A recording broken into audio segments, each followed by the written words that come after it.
Good evening and welcome to the Chatham Board of Selectmen's November 17th, 2020 meeting. We are doing remote participation only still.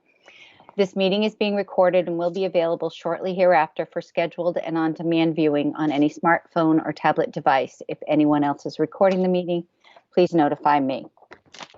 Pursuant to Governor Baker's March 12, 2020 order suspending certain provisions of the Open Meeting Law, General Law, Chapter 30A, Section 18, and the Governor's March 23, 2020 order imposing strict limitations on the number of people that may gather in one place, this meeting of the Chatham Board of Selectmen is being conducted via remote participation. Every effort will be made to ensure that the public can adequately access the proceedings as provided for in the order. A reminder that persons who would like to listen to this meeting while in progress may do so by calling the phone number 1508-945-4410, conference ID 134208-476#, or join the meeting online via Microsoft Teams through the link in the posted agenda. While this is a live broadcast and simulcast on Channel 18, despite our best efforts, we may not be able to provide a real-time access. We will post a record of this meeting on the town's website as soon as possible. So welcome everybody. This is a special meeting. We're in open session right now. We're going to take a roll call of the Board of Selectmen and the Affordable Housing Trustees, and at which time we will accept after that a motion to go into executive session, where we will reside in another meeting room, and then we will do our business, and the Board of Selectmen will be coming back to this meeting to attend to our regular weekly business. So saying all that, I'll take a roll call of everybody. Selectman Kokolas? Present. Selectman Matters? Present. Selectman Dykins? Present. Selectman Nicastro? Present. Trustee Story? Present. And Trustee Bean? Present. Thank you. And the chair is present. All right. At this time, we do have a quorum, and I will accept a motion to go into executive session. Madam Chair? Yes. I'm going to offer the motion, but I just want to state for the record, as of this moment, both the Board of Selectmen and the Affordable Housing Trustees are in session as they're separate bodies, but I just wanted to make it public. Madam Chair, I move that the Board of Selectmen I guess there's going to have to be a separate, are there going to have to be two motions? One for the Board of Selectmen and one for the Affordable Housing Trust? I think there probably has to be. Well, usually we convene as the trustees, so we can take a roll call as the Affordable Housing Trustees. I move that the Affordable Housing Trustees go into executive session under Massachusetts General Laws, Chapter 39, Section 23B, Number 6, to consider the purchase, exchange, taking, lease, or value of real property, parenthesis, private property acquisition for affordable/attainable housing, close parenthesis, if such discussion may have a detrimental effect on the negotiating position of the governing body, with no return to open session. We will be returning to open session, Dean. Can you amend that motion? Affordable Housing Trust will not, but the Board of Selectmen will. So I'll amend my motion to indicate that the Board of Selectmen will return to open session. The Affordable Housing Trust will not return to executive session. Thank you. Confusing. Second. Okay, you got a second. All right, let's take a roll call. Selectman Kokolas? Aye. Selectman Matters? Aye. Selectman Dykins? Aye. Selectman Nicastro? Aye. Trustee Story? Aye. And Trustee Bean?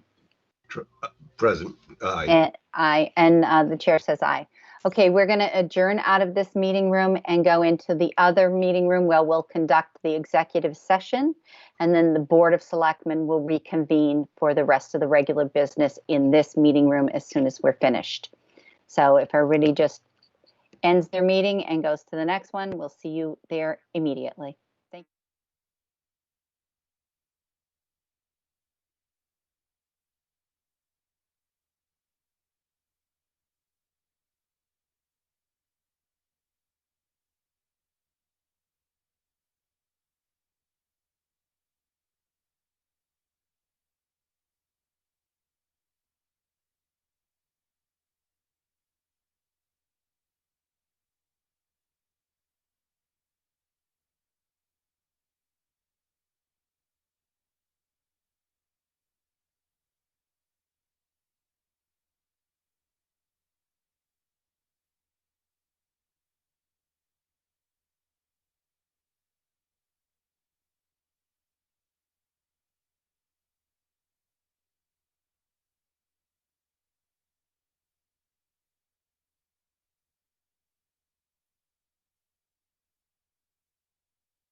Welcome back. We have just returned from executive session, so I'd like to reestablish the quorum for the board. I'm going to take a roll call vote, and then we'll go through the regular open session meeting of the Board of Selectmen. So, Selectman Kokolas? Present. Metters? Present. Selectman Castro? Present. Selectman Dykens? Present. And the chair is present. Okay. So tonight we have a few things on our agenda. I'm going to ask, everybody knows the rules of the road, I hope by now. Just keep yourselves muted and disable your camera unless you are speaking. So we're going to dive right in, and it's acceptance of the meeting minutes for November 10th. Do I have a motion to accept the meeting minutes? Madam Chair, I move we accept the minutes. of Second. November 10th. Thank you. So, a second. Second. Okay, we have a first and second. So any additions, edits from the board? Madam Chair, Yes. just on page 3 under the consent agenda, where I see 2, the committee appointment, I would suggest that we put in brackets after the word alternate, Dee Holt's name, so that it's clear from the record who was appointed to that committee. Thank you. Any other from you, Dean, tonight? No. Okay, anybody else? No. Okay, we'll take a roll call vote for acceptance of the meeting minutes, November 10th. Peter? Aye. Corey? Aye. Dean? Aye. Jeff? Aye. And the chair says aye. So meeting minutes were accepted 5-0. Okay, moving on, public announcements and agenda item requests. Anything from the board tonight? Corey? Thank you, Madam Chair. Not necessarily in the next week or two, but maybe something for like the first of the year. Recently, as some conversations I've had with some citizens, the Coast Guard has come up, and the status and what may or may not happen. So I suggest that we have a little outreach to the officer in charge for Chatham, a harbor master, and just kind of get an update and kind of have some dialogue first of the year on this Coast Guard status and anything that is changing, anything that we can do, anything that we can potentially support, or if there's anything that's changing that we do not like that we need to reach out to certain resources. I just don't want anything sneaking up on us. So I just make that simple request. Good point. Thank you. Good suggestion. Okay, anybody else from the board? Peter Kokolas. Thank you, Madam Chair. I just want to make an announcement. The Bikeways Committee has met a couple of times, and the Board of Health has approved Bike Committee recommendation for signage on the bike path. And they're working on that right now, potentially also being able to maybe put some electronic boards at particular locations. And it's in reference to the governor's recommendation rather. Thank you. Great, thank you. Any other board members? Okay. Any public announcements or agenda item requests from the remote participants? You can raise your hand, please. Okay, I don't see any. All right, we're going to move on then. Wow, that was quick. So we're going to move on to new business, and we will have a coronavirus update. And from the Director of Natural Resources, Dr. Duncanson, and from Town Manager Jill Goldsmith. And I will allow questions from the remote participants or comments after their presentation. So go ahead. Welcome, Dr. Bob. Thank you, Madam Chair. Good evening, everyone. So for tonight's weekly COVID-19 update, worldwide, we are currently at 55.4 million cases, and we are at 1,335,000 deaths. In the U.S., as of about 5:40 this afternoon, we had 11,299,000 plus cases, which is about 2.4 million cases more than the next nearest country, which is India. As you remember, we've been talking about the fact that India had surpassed Brazil in terms of being number 2, but they are still 2.4 million cases behind the U.S. In terms of deaths, the U.S. is now over 248,000 deaths in the United States, which is about 82,000 deaths more than Brazil, which is the number 2 country in terms of deaths on a worldwide basis. In Massachusetts, as of the 5 o'clock update this afternoon, we are at 192,964 cases, and we are at 10,360 deaths. And that includes both confirmed and presumptive cases. So you may see, again, those numbers may be slightly different than what you hear on the news because they have generally only been reporting confirmed cases or confirmed deaths. But we in the county have generally been reporting both confirmed and presumptive. For Barnstable County, we are currently at 2,374 cases. That is up 69 cases since yesterday. So there have been additional 69 cases just in Barnstable County since yesterday. And that is up 194 cases since your meeting last week. The number of deaths in Barnstable County is currently at 188, which I'm happy to say is up none from yesterday. And only up 2 since your meeting of last week.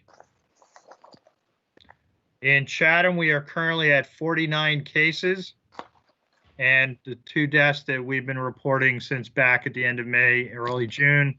So luckily, we have had no additional deaths in Chatham.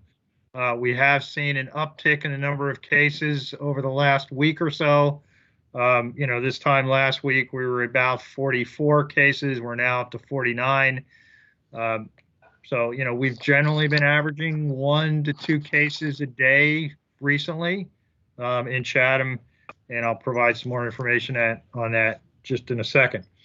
One of the things that we were asked to report on at last week's meeting was the age demographic. So if you give me a second and let's see if I can share my screen.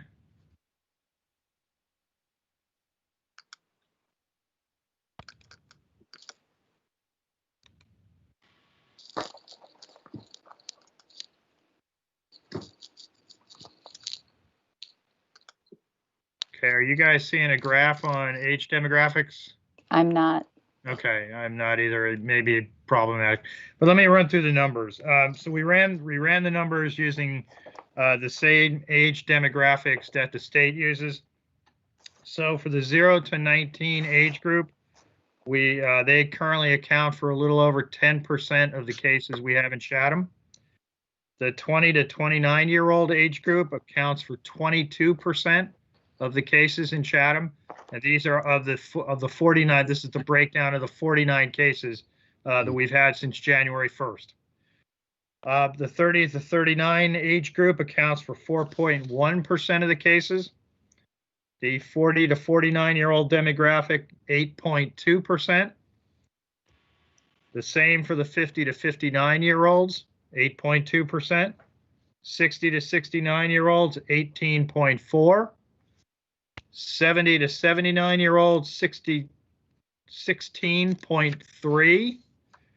And those 80 years old and higher, 12.2%. So if you lump together the 3 lowest age groups, so the 0 to 39-year-olds, they account for the highest percentage at 36.7%. And that's consistent with what we've been seeing in other localities in Massachusetts and around the country, that younger demographic is more of an issue right now than last spring. The middle age brackets, so the 69-year-olds to 40-year-old accounts for 34.8%, so not a whole lot of difference. And then the older demographics, the 70-year-olds and above, basically account for 28.5%. So right now they are the smallest grouping as a whole, if you will. So that's the demographic spread of cases in Chatham, and it just highlights what we've been saying for the last, month or 6 weeks or so, that it's really that younger demographic that is leading the caseload now. Even though they're accounting for a higher percentage of cases, that's not necessarily translating into a higher number of hospitalizations or deaths because they tend to get less severe illness. They tend to have less underlying conditions and whatnot. So generally, the outcome for somebody who gets COVID-19 in the younger demographic is better than it is in the older demographic.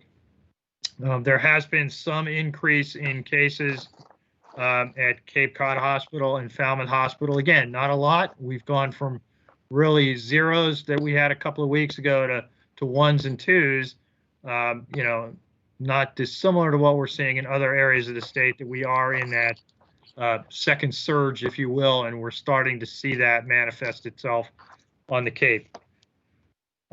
So just a couple other things I wanted to touch on. I'm sure everybody is aware we issued several press releases towards the end of last week and then yesterday regarding the park program and the fact that we had a community center employee who has tested positive. That resulted in us shutting down the park program, which is our after school and before school program for kids that we run. And so that has now been shut down through the end of the month, through November 30th. So hopefully the Monday after Thanksgiving, we can restart that program up. But we determined that all the employees at the community center and in the park program would be considered close contacts because of their association with the individual. We determined, however, that there was really no overarching concern regarding the students that are in the park program. And so we have advised their parents of the closure, as well as to keep an eye on their kids, you know, for any signs or symptoms of COVID. And if they have any concerns at all, to reach out to their family doctor and discuss it with them. But based on the interaction of the individual with the kids, we felt that the risk there was exceedingly low. The other thing that I wanted to touch on was Thanksgiving. As I'm sure everybody's aware, we have the Thanksgiving holiday coming up next week. And we are strongly urging everyone to review the guidance that's coming out from the CDC and the State Health Department. We have everything up on our website. We've posted the most up-to-date information. Some of that did change yesterday and today, and we've updated that. We also have information running on Channel 18. So we're just really asking, because of the fact we are in this surge already, we're really asking people to be responsible with Thanksgiving and follow the appropriate guidance in terms of family gatherings and whatnot. You know, this is not the year to be traveling over the hill and through the woods to grandmother's house. You know, this is really the year to be staying home with just your immediate household members. You know, touch base with your relatives by Zoom or phone or whatever, but really try to limit the amount of in-person interaction as possible. And then the final thing I just wanted to touch on, which you already brought up, was the bike path.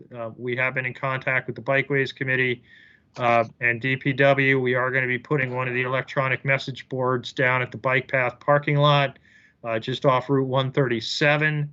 And just reiterating the need for even people who are using the bike path to be wearing masks in accordance with the governor's order. So, and in addition to that electronic sign, we're also going to be putting out, Judy Georgia, our health agent, has created some flyers or notices, if you will. We'll be laminating those and putting those up at various locations along the bike path, just to remind people that the governor's order says wear a mask whenever in a public place, indoors or outdoors. So the criteria or the caveat in previous order, only when you could not social distance, is no longer there. That has been removed. So everybody should be wearing a face mask whenever they're out in a public environment. And we've been watching what happens on Main Street and with a number of the construction projects going on, and having conversations with contractors and all to set a good example, you know, because we have a lot of construction going on right now in very highly public locations. So we've been asking them to make sure they're aware of it and to abide by the governor's order. So with that, I'd be happy to answer any questions. Thank you, Bob. This is really sobering information. I'm getting some feedback. I'm not sure why. Hold on. Okay. No, this is very sobering. And I just, I was on the reopening task force meeting this morning, listening to the numbers coming out of the islands, and they've had quite a few over the weekend, something like 50 cases, new cases, or 47 new cases. I think it was in Martha's Vineyard, and pretty close to the same in Nantucket. It's really, everybody needs to have an honest conversation with their families about the holidays and what they're doing. This is serious, folks. We're up there, even exceeding our numbers from April at this point, and and we know what we're supposed to be doing. So anyway, questions from the board. I see Dean's hand is up. Thank you, Madam Chair. Bob, thanks for providing the data on the age breakout. I just had two questions about that. Is it safe to say that the percentages of cases among the older demographics were probably date probably back to the spring and last winter, whereas it's the younger ones are more current? Is that the sense you're getting from the state, or? When I reviewed the data earlier, that was my first inclination, but when I went through the data today, I don't think it's as obvious as you would think. I think we've had a fair distribution across, ever since we started back in January, if you will, or March.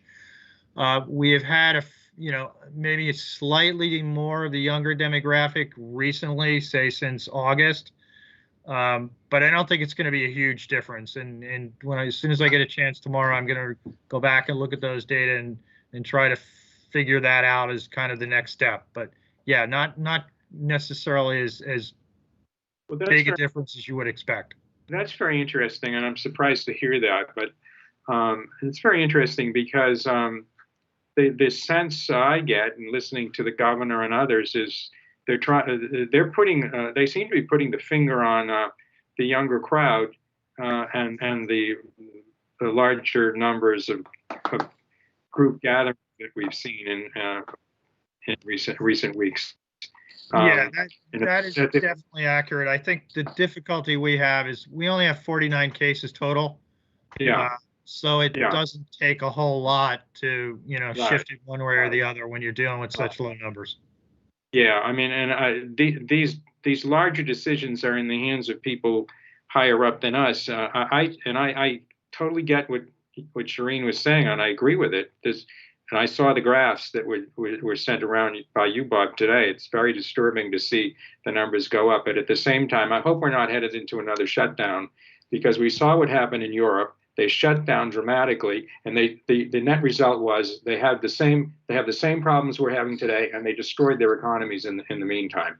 And I hope that the people that are making these decisions that are upon us are realistic in terms of that. The other question I had was with respect to these 49 cases and these demographic breakdowns. These are cases. These are people that have tested positive, right? They don't necessarily represent cases that are entirely symptomatic. Is that a correct statement? Yes, these are positive cases by PCR. So it does not include people that might be antigen positive or some other mechanism. These are confirmed positive cases. And the same applies to all these national and international statistics we're getting, right? When they say we have a million, I forgot the number, I didn't write it down, millions of cases in the United States. Those are anyone that's tested positive, not necessarily anyone that's symptomatic. Right. Yes, that's correct. Yes, based on test results. Yep. I think we just need to keep that in mind. And I hope people do celebrate Thanksgiving in a responsible way, but I hope they celebrate Thanksgiving. Thank you. Thank you, Dean. Jeff, you had your hand up. You're muted, Jeff. Yeah, thanks, Madam Chair. Just to respond to Mr. Nicastro's comment about lockdowns, I think Governor Baker, President-elect Biden, Governor Cuomo, and others are all telling us to wear masks publicly and privately. Wear a mask. Unless you're home alone with your family, wear a mask. If we do that, I think they're saying they do not want lockdowns. We will avoid lockdowns and we will keep schools open. I think that's the point. But we have to be socially responsible to ourselves and to our fellow man, and wear masks. I don't see what's so hard about that. But when we have leaders out there flaunting the fact that they're not wearing masks, it just is very, very poor leadership. And I think we now have at least the opportunity to have leadership that gets behind science and leads America forward. And we can avoid lockdowns in this country. We should avoid lockdowns. If we don't wear masks, we will put the economy at jeopardy because we will be locked down. They'll force lockdowns. So we have to be socially responsible. Thank you. Thank you, Jeff. Any other board members want to make a statement? Okay. Then I'll turn to the remote participants. Anybody would like to speak? I see I have one hand up. If you're on your phone, you can call out your name and I'll recognize you and put you on a list to speak. All right. I'm not hearing any. So Elaine has her hand up. Yes, thank you. I had brought this up at the Board of Health meeting last night when these numbers came out. I think as I looked at the state numbers right now, we have 15,000 hospital beds, and right now there are only 835 cases that are hospitalized. And that's with 32,000 active cases. So I'm sort of following up on what Selectman Castro said. I think one of the reasons why those numbers are going up is because there is more testing. They're doing a better job of contact tracing. A lot of people are testing positive, but are asymptomatic. The average age of death continues to be 80 in the state, 80 years old. And many of those did have contributing medical issues. So I had asked Bob to check because the state used to list all the hospital facilities in the state with the number of COVID cases they had and the number in ICU, and they stopped doing that. I think that's going to be the measure for us. The cases will go up, but what we should be concerned about is the number of hospitalizations. And if that number remains low, I think that would indicate that, there are a number of asymptomatic people, and also the treatment is better and quicker. I want to know that, if there's only 2 or 3 people in Cape Cod hospitals, that's a good sign. If there's 50, then we should be concerned. So I hope, I don't know, Bob, you had mentioned that there were a couple cases. Do you know how many currently are in the Cape Cod hospital? I do, Bob, if you don't. I have the figures from Vera. Yeah, go ahead, Shereen, if you've got them. Yeah, Cape Cod Healthcare reported 9 cases in the hospital on Sunday afternoon, 7 at Cape Cod Healthcare, 1 of which was in ICU, and 2 at Falmouth Hospital. And that's up from none last week. Yeah. Right. So I just hope that we get those reports weekly, because I think that would give us an indication as to whether or not, it is really exploding, or if people are being able to manage it. So that's all I have. Thank you. Thank you, Elaine. Dean, another comment? Yeah, I just really wanted to say I am fully in agreement with what Jeff said about wearing masks. That's an important factor. It's interesting that the CDC, again, changing their, I suppose they'll say because they learn more about it, is now saying that a mask will protect the wearer as well as your neighbor, and I think that's a good sign. I think it's important just to keep the statistics in mind. We have, I think, 68,000 hospitalizations in the country. You put that over, what do we have, 330 million people in this country? That's infinitesimal. How many people are hospitalized with other conditions? So all I'm saying is, and I don't think the governor of New York did a great job in the nursing homes, and frankly, I'm not even sure the governor of Massachusetts did a great job in nursing homes. But people are trying to do their best, including those 2 individuals. But I don't think it's a good thing for the country to be panicked. I think we have to be responsible. I think we should wear masks, and I think we should understand what the statistics are and what's behind them. That's all I'm saying. Thank you. Dean? Jeff again, and then we'll move Yeah, on. no, I agree that the stats tell a story, and I agree with Ms. Gibbs that I think the acuity of cases has gone down because we have better therapeutics and we intervene more quickly. So I think, yeah, we're having fewer hospitalizations and fewer in the ICU because we know how to handle the disease better. And also there are more cases being reported because there's a lot more testing going on. I mean, a lot more testing going on. That's a good thing. That's a good thing. Thank you. Thank you. Any other questions for Dr. Duncanson? Thank you, Bob. Okay, Thank thank you for you. the report this week, and everybody be kind to their community members and wear their masks. So we're going to move on to Jill and hear an update from Jill, Thank our you. town manager. Thank you. Just very quickly, we're just continuing with our communications to the public and town staff. So we'll be doing a reverse or swift 911 call out towards the end of this week. I know Chairman Davis will make that call out to community members, just reminding them to be vigilant during Thanksgiving and the holidays. And I'll be doing the same with town staff and focusing on mental wellness and mindfulness too, because we're seeing a lot of stressed out people. And I think it's important to acknowledge that. Other than that, we have the community updates. I think we did number 27 last week, and we've curated it a little better so that people can find them and not have to go directly to the COVID link on the town's website, but they're available on the town's main page and then through the town manager's pages. And there's all of them with the most current one highlighted. And that's all I have to report. Great. Thank you. Any questions for Jill from the board? Okay, none. Any from the remote participants? Please raise your hand or call out. I don't hear any. Thank you, Jill. Okay. All right, we're going to move on into our business, new business, moving forward into our new business. And our next order is public comments. We'll accept public comments on our agenda items. I just want to note that we do have a public hearing where it is a public hearing, so the public may speak on during that hearing. That's separate from the business agenda. Any public comments on our business agenda items? And you may raise your hand. Okay, I don't see any, so we're going to move on to our consent agenda items, and those are that are routine and non-controversial or administrative in matters that requires the board's action. Any member of the board can request an item to be removed from the consent agenda for separate consideration and discussion. Removing an item from the consent agenda does not require a vote.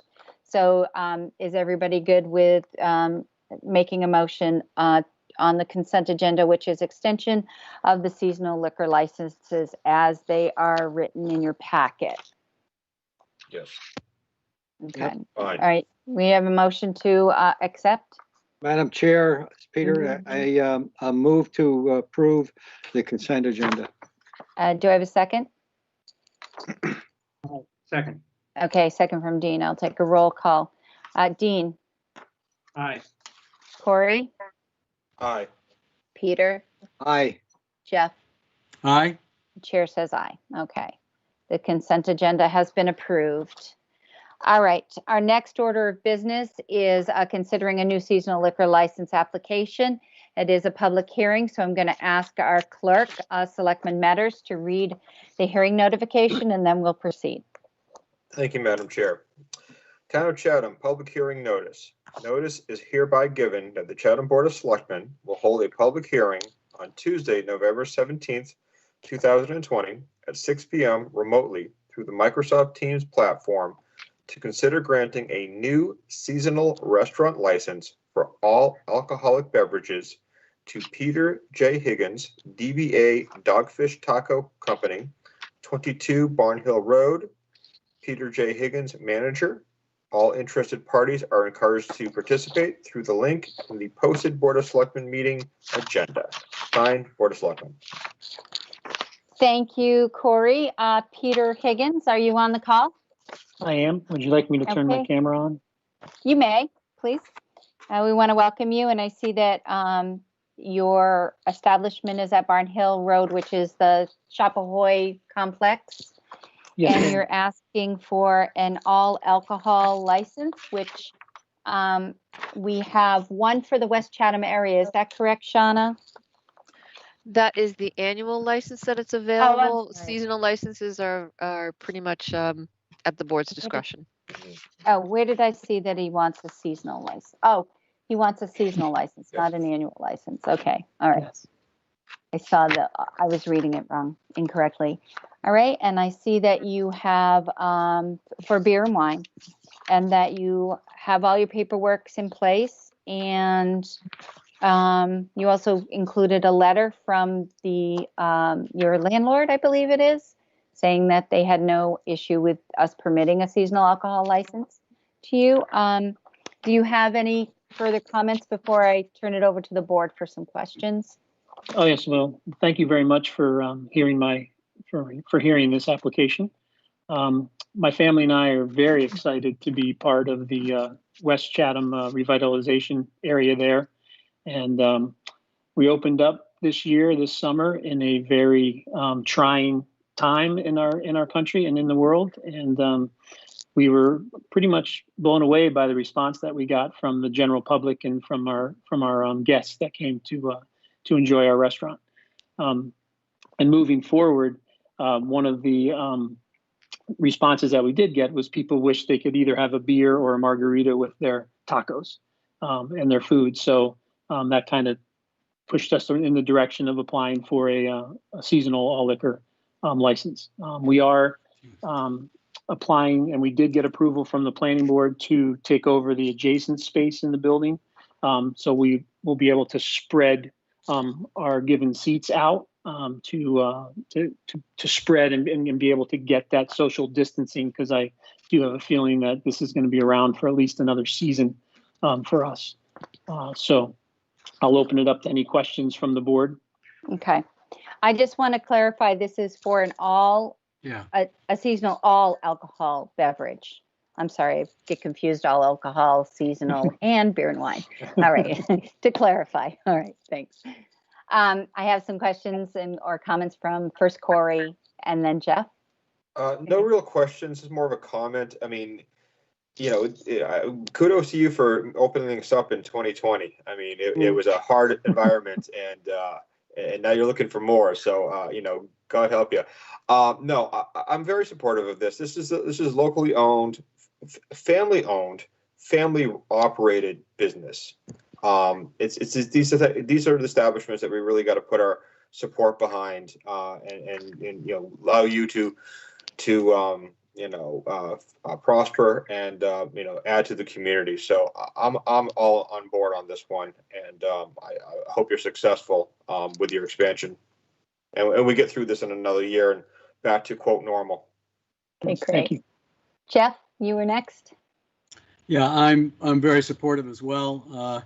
I've known Mr. Higgins as a member of the community for many years.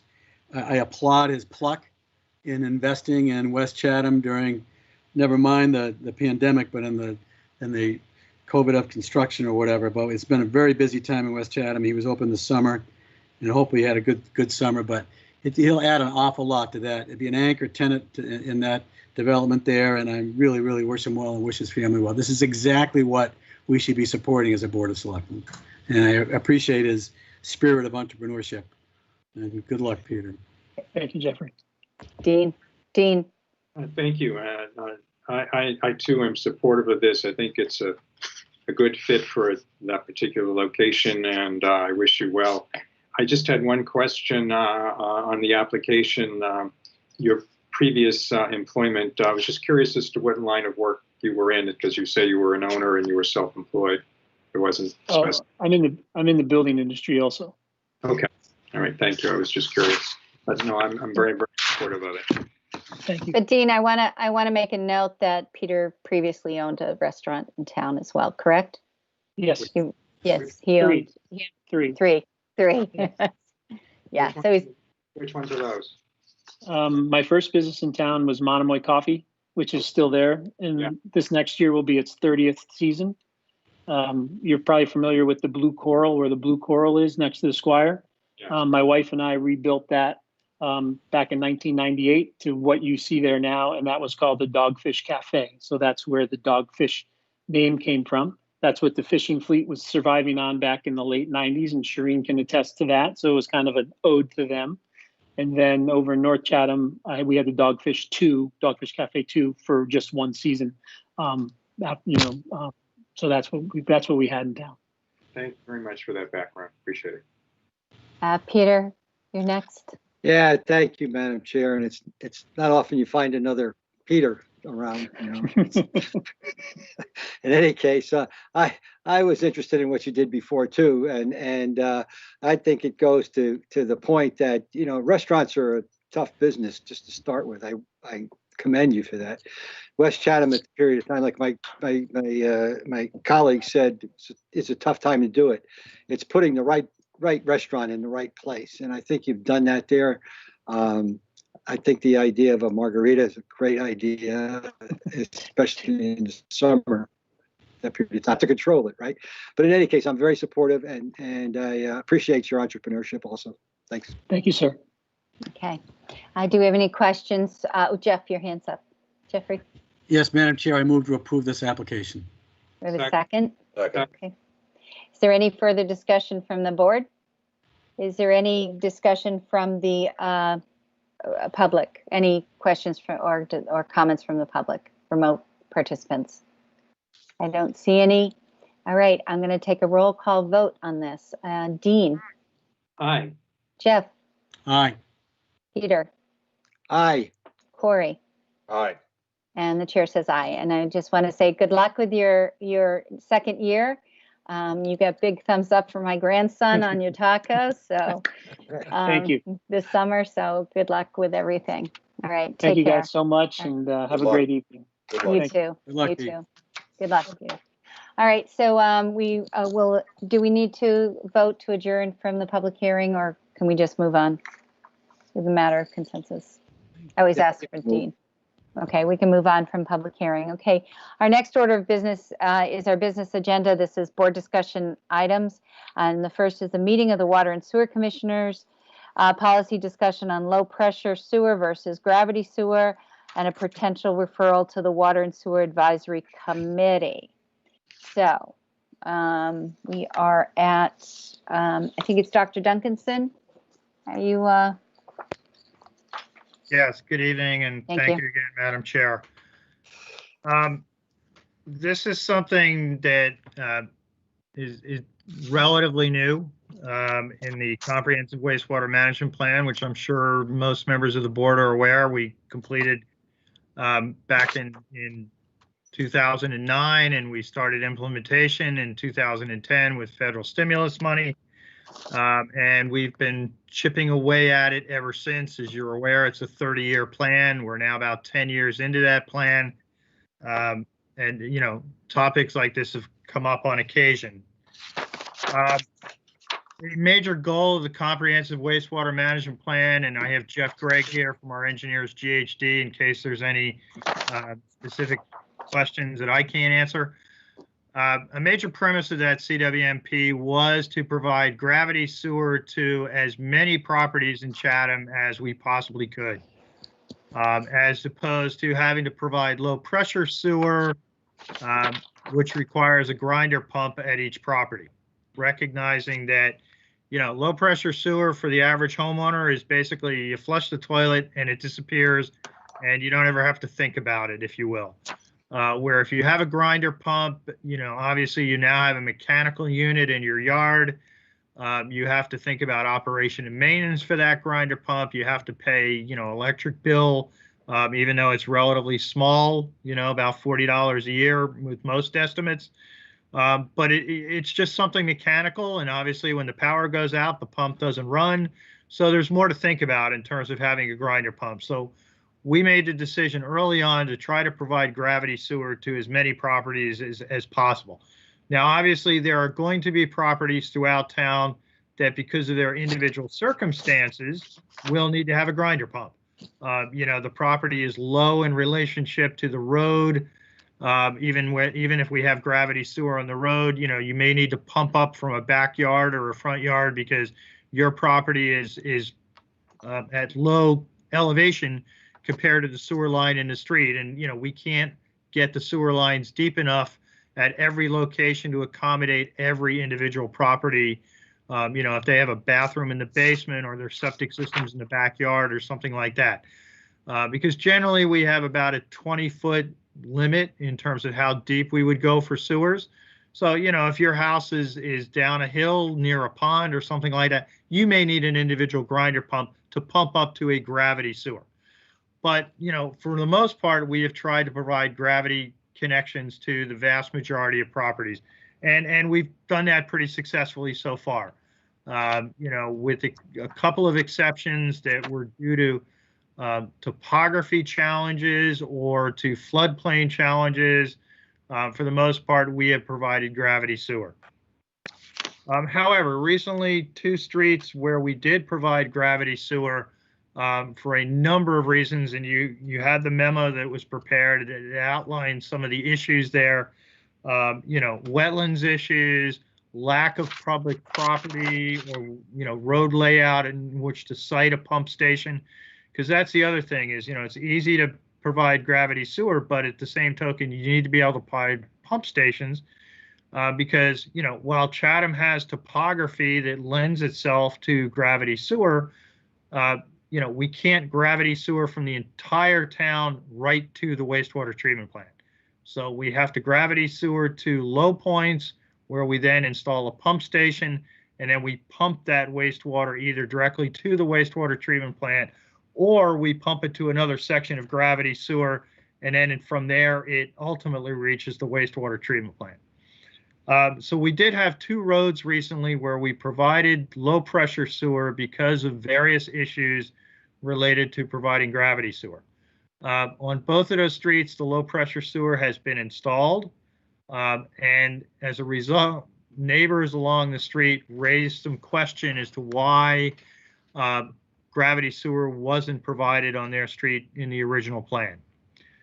We have met with the various residents, and one of the things that came out of those meetings was an acknowledgement from the residents or the offer of the residents or a resident on the street to provide property where we could site a pump station.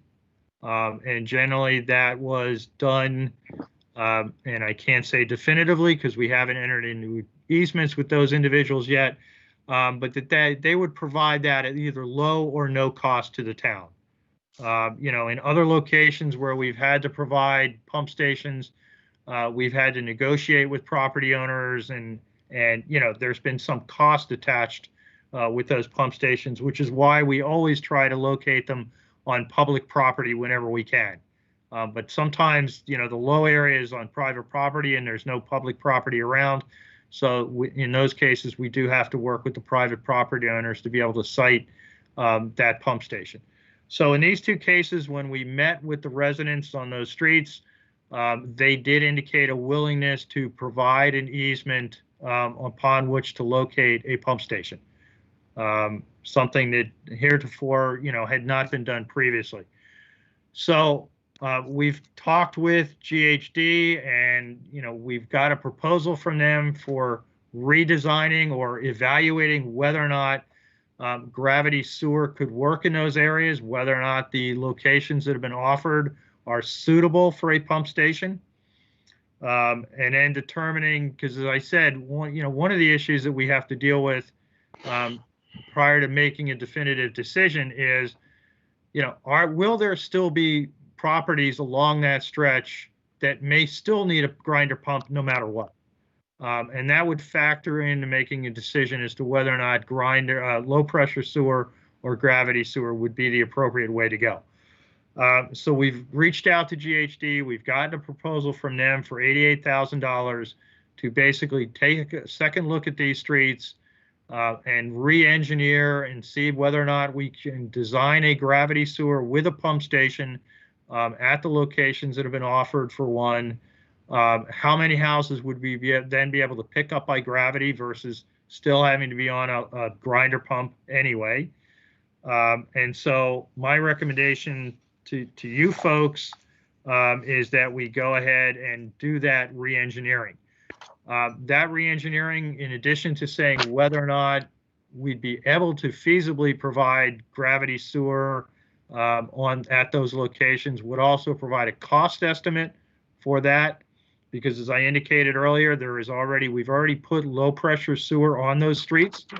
However, we believe we can use the low pressure sewer line that's already there as basically the force main that would come out of the pump station.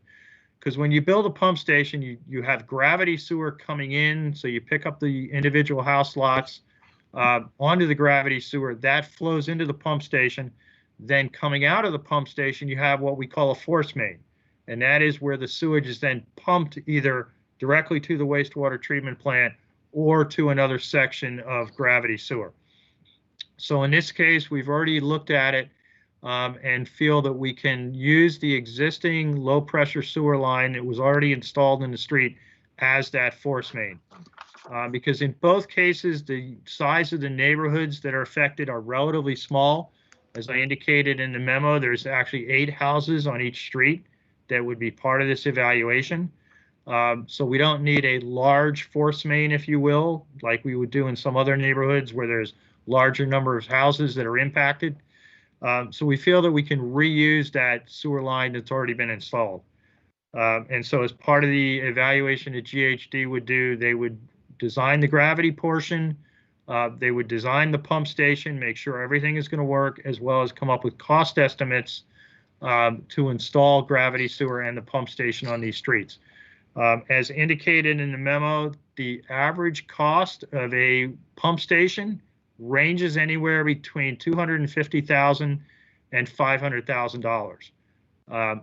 Given the fact that we're only treating about 8 houses on each street, a pump station in these areas will likely be on the lower end of that range. But that is the range. And then in addition to that would be the cost of installing the gravity sewer to serve the individual houses. That cost should be relatively low because, again, we're talking very small neighborhoods, not a whole lot of gravity sewer in terms of linear feet, if you will.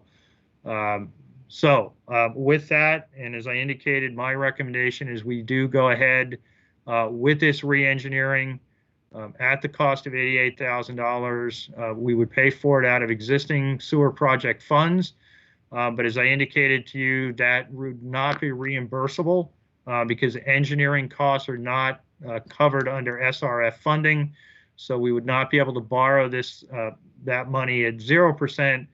We would be borrowing it whatever the town's current rate is for that. So with that, I'm happy to answer any questions. And as I indicated, we do have Jeff Gregg on the line as well. Thank you, Dr. Duncanson. I see Peter. Thank you, Madam Chair. Hey, Dr. Bob, I hear you got feedback, huh? Yeah. I have, somebody's on. Okay. I looked at this and my first probably doesn't play into it as much, but these are private roads again. And I understand that we're putting the sewer in. I'm wondering, how are you going to determine a cost benefit of whether or not you do this? You said depending upon the number of houses that may or may not have to still have pumps. I'm a little concerned that we're going to spend at least a minimum of $250,000 for a small number of homes. And I understand their problem. I'm trying to understand it from a point of view of what's the benefit to the town. I understand the benefit to some of the homeowners. And I guess the point is you need the $88,000 to make that kind of a decision. How are you going to know what you're going to do unless you do an engineering study? That I understand. What follows after that, I'm not sure how you make a decision. You're absolutely correct, Peter. And that's why it's brought back to you as really a policy decision. The first thing is private road versus public road. We're not making any distinction over that. That really doesn't come into play. We get easements on private roads to put whatever sewer infrastructure is determined. In terms of the cost benefit, you're absolutely correct.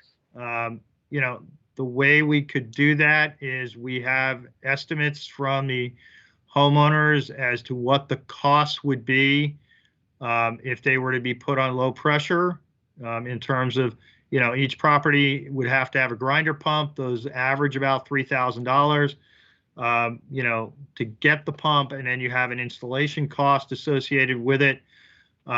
Some of the private property owners that we've talked to have indicated, they've gotten quotes as high as $17,000 to connect their property. Once we have the engineering done and we know the cost estimate, we could come up with a per property cost for gravity sewer and then compare that with low pressure in terms of strictly a dollars and cents analysis. Part of this is a policy decision, and that's why we asked for you guys to take it up and discuss it. We can provide gravity sewer to pretty much everybody in town, but there may be some circumstances where, it is not the most cost-effective solution. And that, a low pressure sewer may be more cost-effective, but it does put an impact on the private property owner. And that's where we're looking at this is really for your input on the policy, whether you absolutely 100% want us to pursue gravity sewer under every circumstance, irregardless of the cost, or make recommendations as we've done in the past that, there may be some areas where low pressure sewer is a better solution from a cost benefit analysis for the town. The other thing that comes into play is when we build pump stations, they become an ongoing operation and maintenance issue for the town of Chatham. Those pump stations are not the responsibility of the private property owners. They are the responsibility of the town.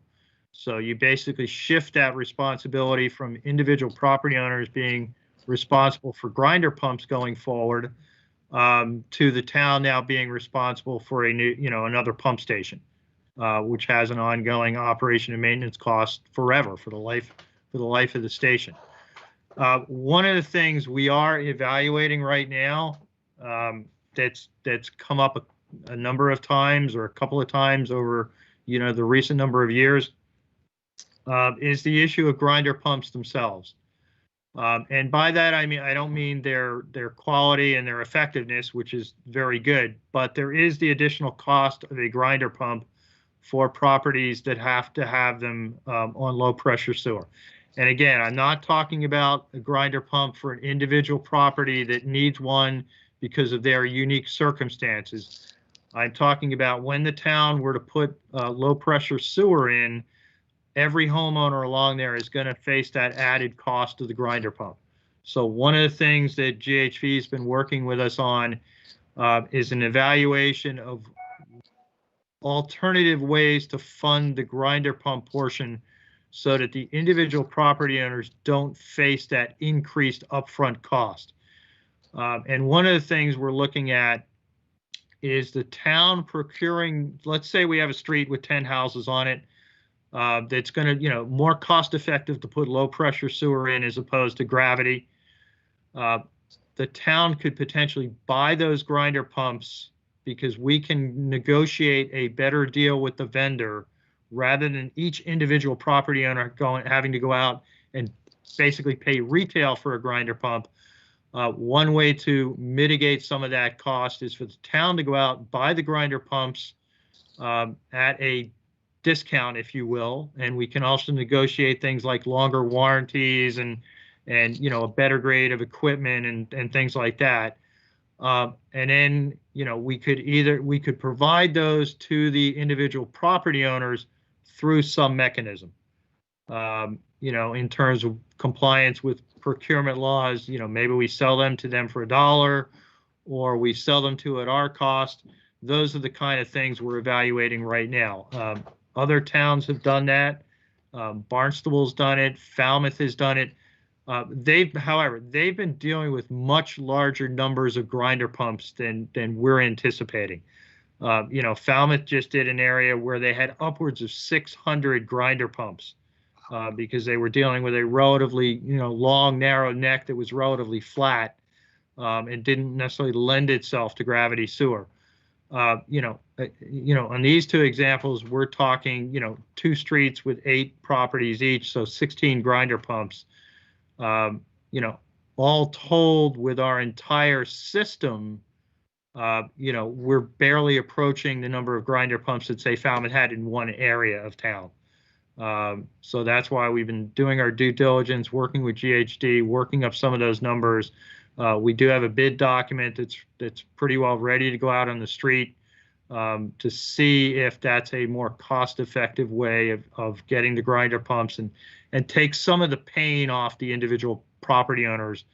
The property owner would still be responsible for installation of the grinder pump and an ongoing operation and maintenance of the grinder pump, but at least the upfront cost of actually procuring the grinder pump would be softened for them in some manner.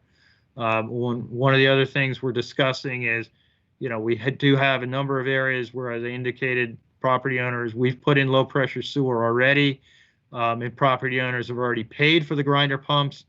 So we're looking at some way to provide them either a rebate or, maybe foregoing the sewer fee for a period of time to recoup the cost of what we would buy grinder pumps for. So we're looking at all those things, recognizing that some people have already gone to the expense because we put in low pressure sewer. They had to incur the expense of the grinder pump. Thank you, quick follow on, Madam Chair. That was what I was going to ask you. What about I like the idea of trying to take care of the grinder pumps up front. I lived in an area where they did that. It was many years ago. They didn't call it a grinder pump at that time. The second thing is looking out to the future. Do you see this being a precedent? So then every area you're going to have to reassess again. We're working in area by area gradually, if you will. Over years, we recognize, again, this is a 30-year plan. I've already had discussions with our engineers about the area known as 1D2, which is basically the lower end of Route 137 and Morton Road. There's at least one area in there where we, originally, our original thought was, hey, we'll put a pump station in and collect people by gravity. When we looked at that again, it's an area where there really is no public property to do anything. So Jeff, Greg, and I have already had the conversation about, do we go ahead, somewhat in response to this discussion and how it goes tonight, do we reach out to everyone in that neighborhood and say, okay, folks, here's the alternatives. We can put you on low pressure sewer and grinder pumps, or if we can come to some agreement or something about locating a pump station more or less on private property, recognizing that you will now have this in your neighborhood, we may go ahead and reach out to them and have that discussion so that we avoid, the situation we're in now with these 2 streets. So yeah, we're aware of that, and we're trying to look at that as each section of town goes into the design phase. Thank you, Dr. Bob. Okay, Jeff. Yeah, thank you, Madam Chair, and thank you, Bob. Just so I get grounded here, if you will, this may be a little bit above my pay grade as a water and sewer commissioner, to be honest with you. But these folks currently they're connected to the town sewer. No, nobody on these streets is connected yet. Okay. So they're saying, hey, we don't want to incur the cost of the grinder pump and low pressure. We'd rather have gravity to a pump station. That's what they're saying. And somebody has said they'll donate the land if we build the pump station so they can all go on gravity. Right. They'll forego the cost of the grinder pumps, each individual, 16 grinder pumps. So the 16 grinder pumps, what does 16 grinder pumps cost versus the town's cost of installing a $250,000 low-end pump station? And you're asking us as a board whether or not we will entertain only gravity feed or otherwise? Is that what you're asking? What's the policy decision you want this board to make tonight is I guess what I'm asking. And then I have an opinion about whether or not we spend the 88. I mean, how can you come to a decision without spending it, even though I feel as though we should be able to design it? I just want to design it with the most cost-effective way and the most efficient way to utilize our sewer system. And I'm not an engineer. So what? Number one, what's the policy decision you want us to make? And number two, what's your recommendation? You're recommending we spend the 88. Yes, I'm recommending you spend the 88 to enable us to gather the needed data to make an intelligent decision as to whether or not we can provide gravity sewer to the residents on these streets in what would be an appropriate, cost-effective manner. Okay. And you're right. 16 properties. If you assume, just for assumption's sake in this discussion, if it costs roughly $17,000 to connect those properties up to a low pressure sewer system with a grinder pump and all, that's about $270,000 for those 16 properties versus what the cost may be for a gravity sewer system, which would be, probably $250,000, $350,000 for those streets. So, there's no question that gravity may be more expensive, but there's community, buy-in to that. There's less ongoing operation and maintenance issues for the individual property owners. Obviously, if they're on a grinder pump and the pump fails for whatever reason, they're responsible for replacing it. Where if you're on gravity sewer, generally the worst thing you might deal with is a backup, which, in its own right can be substantial depending on where and how it is. But generally, when you're on sewer system, you flush the toilet and you forget about it. That's what most people do. Where if you're on a grinder pump, you have to be much more careful. You have an ongoing operation and maintenance cost and potentially have a replacement cost at some point in the future. So there's no question they incur additional expense. Just a quick follow-up on there are occasions where we would prefer gravity, but there are occasions when we can't get deep enough for gravity, or it's environmentally insensitive to do gravity, Bob? Yeah, there are cases, where, and it's generally limited to individual households, if you will. If let's say a house is downslope near a pond, and you would need to put the gravity sewer 50 feet in the ground, to service that house by gravity. Think about digging a hole 50 feet deep on Cape Cod sand. The hole would be huge in terms of its extent. So that's just not realistic. So we have about a 20-foot depth limit, to get gravity in the ground. We did that on Route 28. And I won't say it was a nightmare, but it was definitely a challenge.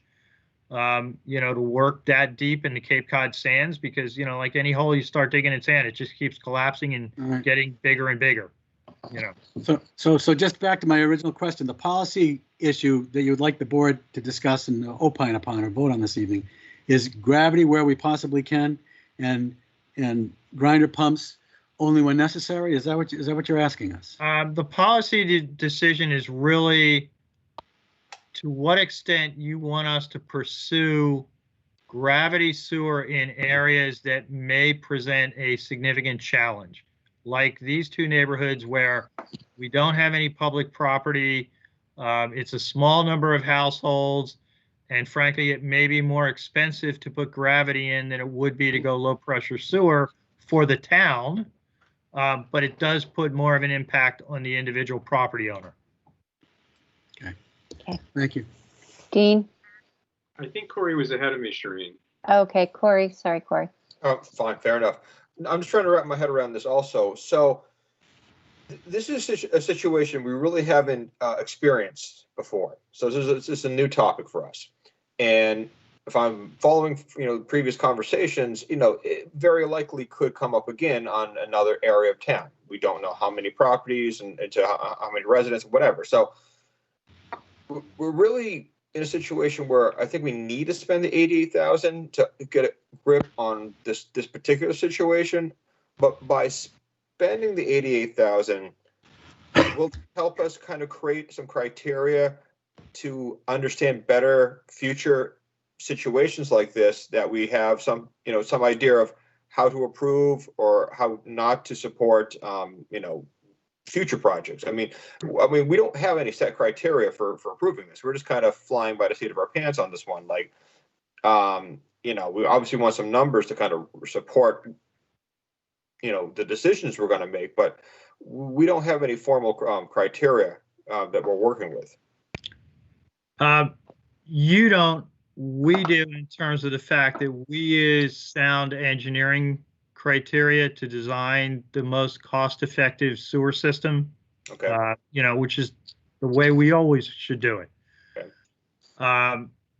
In this case, we designed a sewer system that, from the town's perspective, was the most cost-effective, given the information we had at the time of initial design. Because we knew we had neighborhoods that had wetland issues. We didn't have any public land, if you will, to site pump stations on. So all those factors came into play from an engineering perspective, and we said low pressure sewer makes the most sense. This is quite honestly the first time we've had pushback, if you will, and I'm not saying that in a bad way, but maybe questioning is a better word, from the neighborhood saying, well, wait a minute, we're willing to step up and solve one of those issues, which is a location for a pump station. And that's a big lift. And as I indicated in response to Peter's question, now we will rethink how we deal with initial design in other areas of town, where we may have similar circumstances where we have streets that, there is no public property and all. But we should have that conversation with the neighborhood earlier on to say to them, look, we don't have a space to put a public facility here. So the alternative would be a low pressure sewer with grinder pumps. However, if your neighborhood wants to provide the town a location where we can put a public pump station, then we can pick up, hopefully the majority of that neighborhood by gravity. That's a little bit of a change from the way we've done it in the past, where we kind of always said, we have these criteria, this neighborhood meets those criteria, we're just going to default right to low pressure. Now we're going to say, well, wait a minute, before we automatically default to low pressure, let's have that sit down with the neighborhood, see if they can provide some other way of, meeting the needs of the neighborhood, the needs of the town. But as I said, it would likely be at higher cost to the community in terms of the town. But, while we have to pay for the engineering up front and can't get SRF funding at 0%, the construction cost would be at 0%. So, while the town may need to borrow more to make that happen, it would be at 0%. As I'm sure you're aware, the county, we've recently issued the guidelines, or the regulations for tapping into the funding through the rental tax, the short-term rental tax. So that is now going to provide another mechanism to help reduce the cost of what the town would have to borrow for these kind of projects going forward. We've basically got a new funding source that we haven't heretofore had. Which is going to reduce the cost both for past projects that the town's done, we can get principal forgiveness on, as well as reducing the cost of future borrowing for big projects like this. Okay, two follow-up questions. One, I meant to look into this previous, but we have a finite number of houses in these neighborhoods. Is there any unbuildable lots on either of these two streets that for future expansion to this, or? I don't believe so. I believe both streets are already built out. Okay, capacity. And yes. Then I'm going to tread very, very carefully in saying this, because some people are going to take this the wrong way. But just so we have an understanding, is this a year-round residential area, or do we have any sense of how these properties are being used?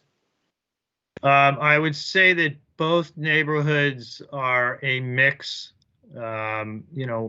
That's about all I can tell you. I don't have definitive numbers, but in our meetings with the neighborhoods, they both indicated that there are year-round and seasonal residents on both streets. So Okay. it's a mix, which is, let's face it, that's pretty common in Chatham. No, that's fine. That's fine. Thank you very much. Dean? Thank you, Madam Chair. Bob, the $88,000, you said it wouldn't qualify for the SRF. So would we have to go out and borrow new money? Because the money's not currently available. We already have the money in some of the borrowing that we've done for existing sewer projects. We've been very fortunate, as we've talked about before, that a lot of our projects have come in under engineers' estimates and whatnot. So sometimes, when we go to town meeting and, we say we need to borrow 7.5 million, and then the bids come in lower. So we have enough to cover $88,000 without new borrowing, if you will. Okay. How many grinder pumps that you're aware of have already had to have been installed in connection with the sewer project over the last couple of years? There's probably been 50 or so grinder pumps installed, but again, a lot of those were ones that were installed on individual properties because they couldn't be served by gravity, because of their individual circumstances. Yeah, okay. I said they were at low elevation, or they had a toilet in the basement or something like that. We've only put in low pressure sewer so far in 2 areas of town, specifically the town decision made to put it in because of the circumstances in those neighborhoods. And then we have recently connected up the Bailey's Path subdivision to the town sewer, and that was the first subdivision in town where all the properties were on grinder pumps. So they basically had their own internal low pressure sewer system that went to their own wastewater treatment plant. But that has now their treatment process has been discontinued, and they've been tied into the town system. But they're all still on low pressure. Each individual property is still on a grinder pump. Okay. I was more sympathetic to this idea of refining our policy before I heard the presentation tonight. It's based on the memo. I'm less sympathetic now. It seems to me that we might be establishing a precedent. It's going to cost the town more money in the future. And I think the policy that's in place now is the one that we should proceed with. So I don't think I'm likely to support. I haven't heard a compelling reason to change the policy. I was directed to connect to the sewer, as you know, Bob, some 15 or so years ago. And I was able to avoid a grinder pump, and that's because I had several options available for connection. But I will point out that the town of Chatham didn't even run the line to my property line. I had to pay for that. And that was on a private road.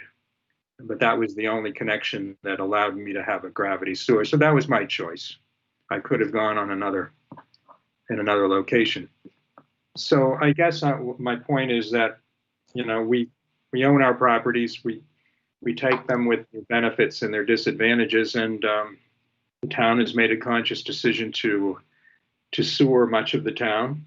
And I think that's part of the responsibilities of owning property. So I'm really not sympathetic to changing anything here. Those are my comments. Thank you. Thank you. I have a tendency to agree with you, Dean. I'm concerned about the of it being equitable to the people that have had past installations, just what you had talked about in doing something like this, and what the future costs are to the town. But we've heard from everybody. I guess I need a better understanding that the $88,000 is only just to see if this is feasible and will give better data. It doesn't mean that we're going to put our policy in place tonight, or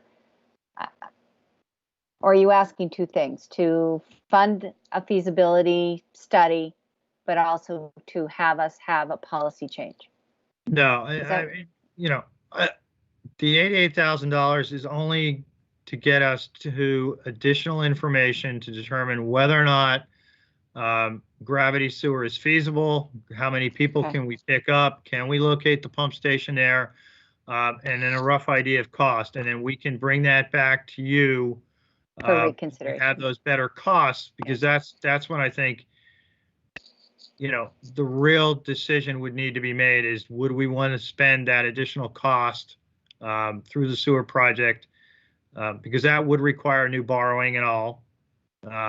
Basically, what we would do is we would wrap these two roads into a future sewer contract. We have a couple that are in the hopper, if you will, and we'd add these roads to them rather than creating a separate contract just for these. But we'd be able to come to you and say, look, here's what it would cost to go from low pressure sewer to gravity sewer on these roads, and then compare that with the cost of the individual homeowners.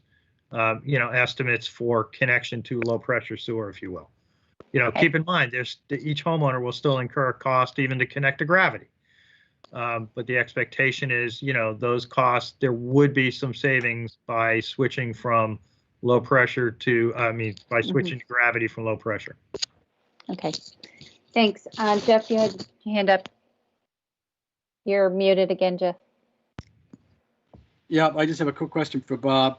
The neighborhoods can be serviced via the low pressure. You know that for a fact? Yes, we've already installed low pressure sewer on these streets. Yes, but we have not ordered the individual properties to connect up to that low pressure, because they raised the question of, why they didn't get access to gravity. So we kind of put them on hold until we had this discussion and met with our engineers and got their proposal and whatnot. So yes, low pressure sewer is already on those streets, ready to go. Okay. And what happens to the grinder pumps when the power goes out?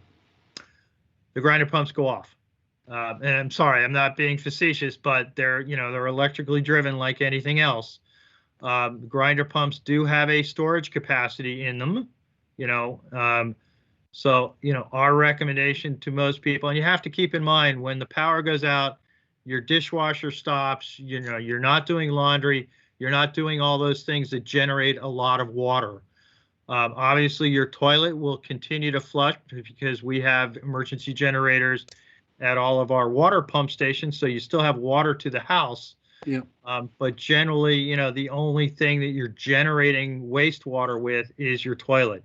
So the grinder pump units do have a storage capacity in them. So, in most short-term power outages, it's not an issue. Obviously, if it's a hurricane and power is going to be out for 3-4 days, then it becomes an issue. But, one of the things that we would do is ensure that, and, some people, when they put a grinder pump in, they put an emergency generator in. A lot of people in Chatham already have emergency generators because, the power goes out fairly frequently around here. But we would also ensure that, as part of the town procuring grinder pumps, we would ensure that there's a pigtail connection available, so that, and I've had this conversation with both of these neighborhoods, that, one of the things that they could consider, rather than each homeowner having to go out and put in an emergency generator, buy one portable generator for the neighborhood, and maybe you go around to each house once a day or once every 2 days, connect up that emergency generator to the grinder pump and pump it out, and then come back a couple of days later, kind of thing. So there are ways to mitigate the impact of power outages, on an individual property, if you will. Just a quick follow-up. Is this the only time a request like this has been made, Bob? This is the first time that we've had this kind of questioning from neighborhoods. Yes.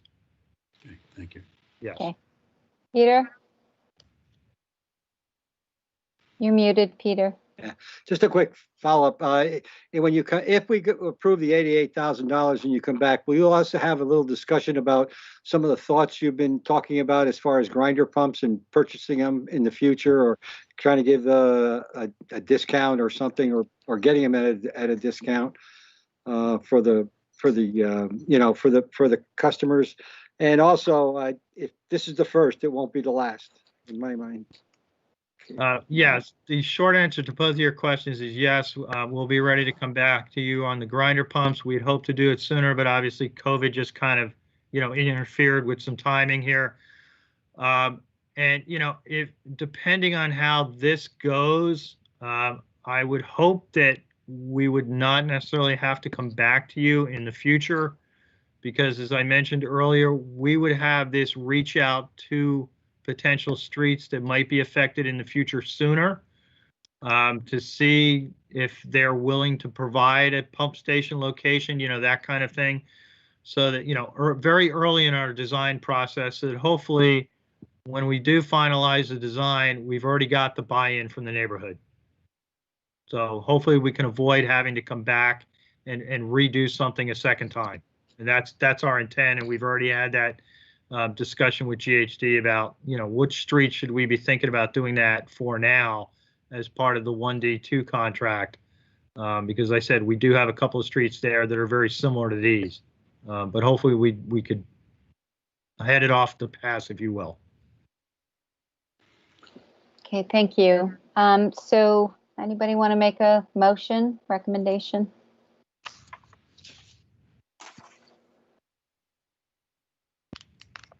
A motion? Yeah, I'll move it for a vote. I recommend proceeding with the re-engineering proposal to determine feasibility of gravity sewer on the two roadways that Dr.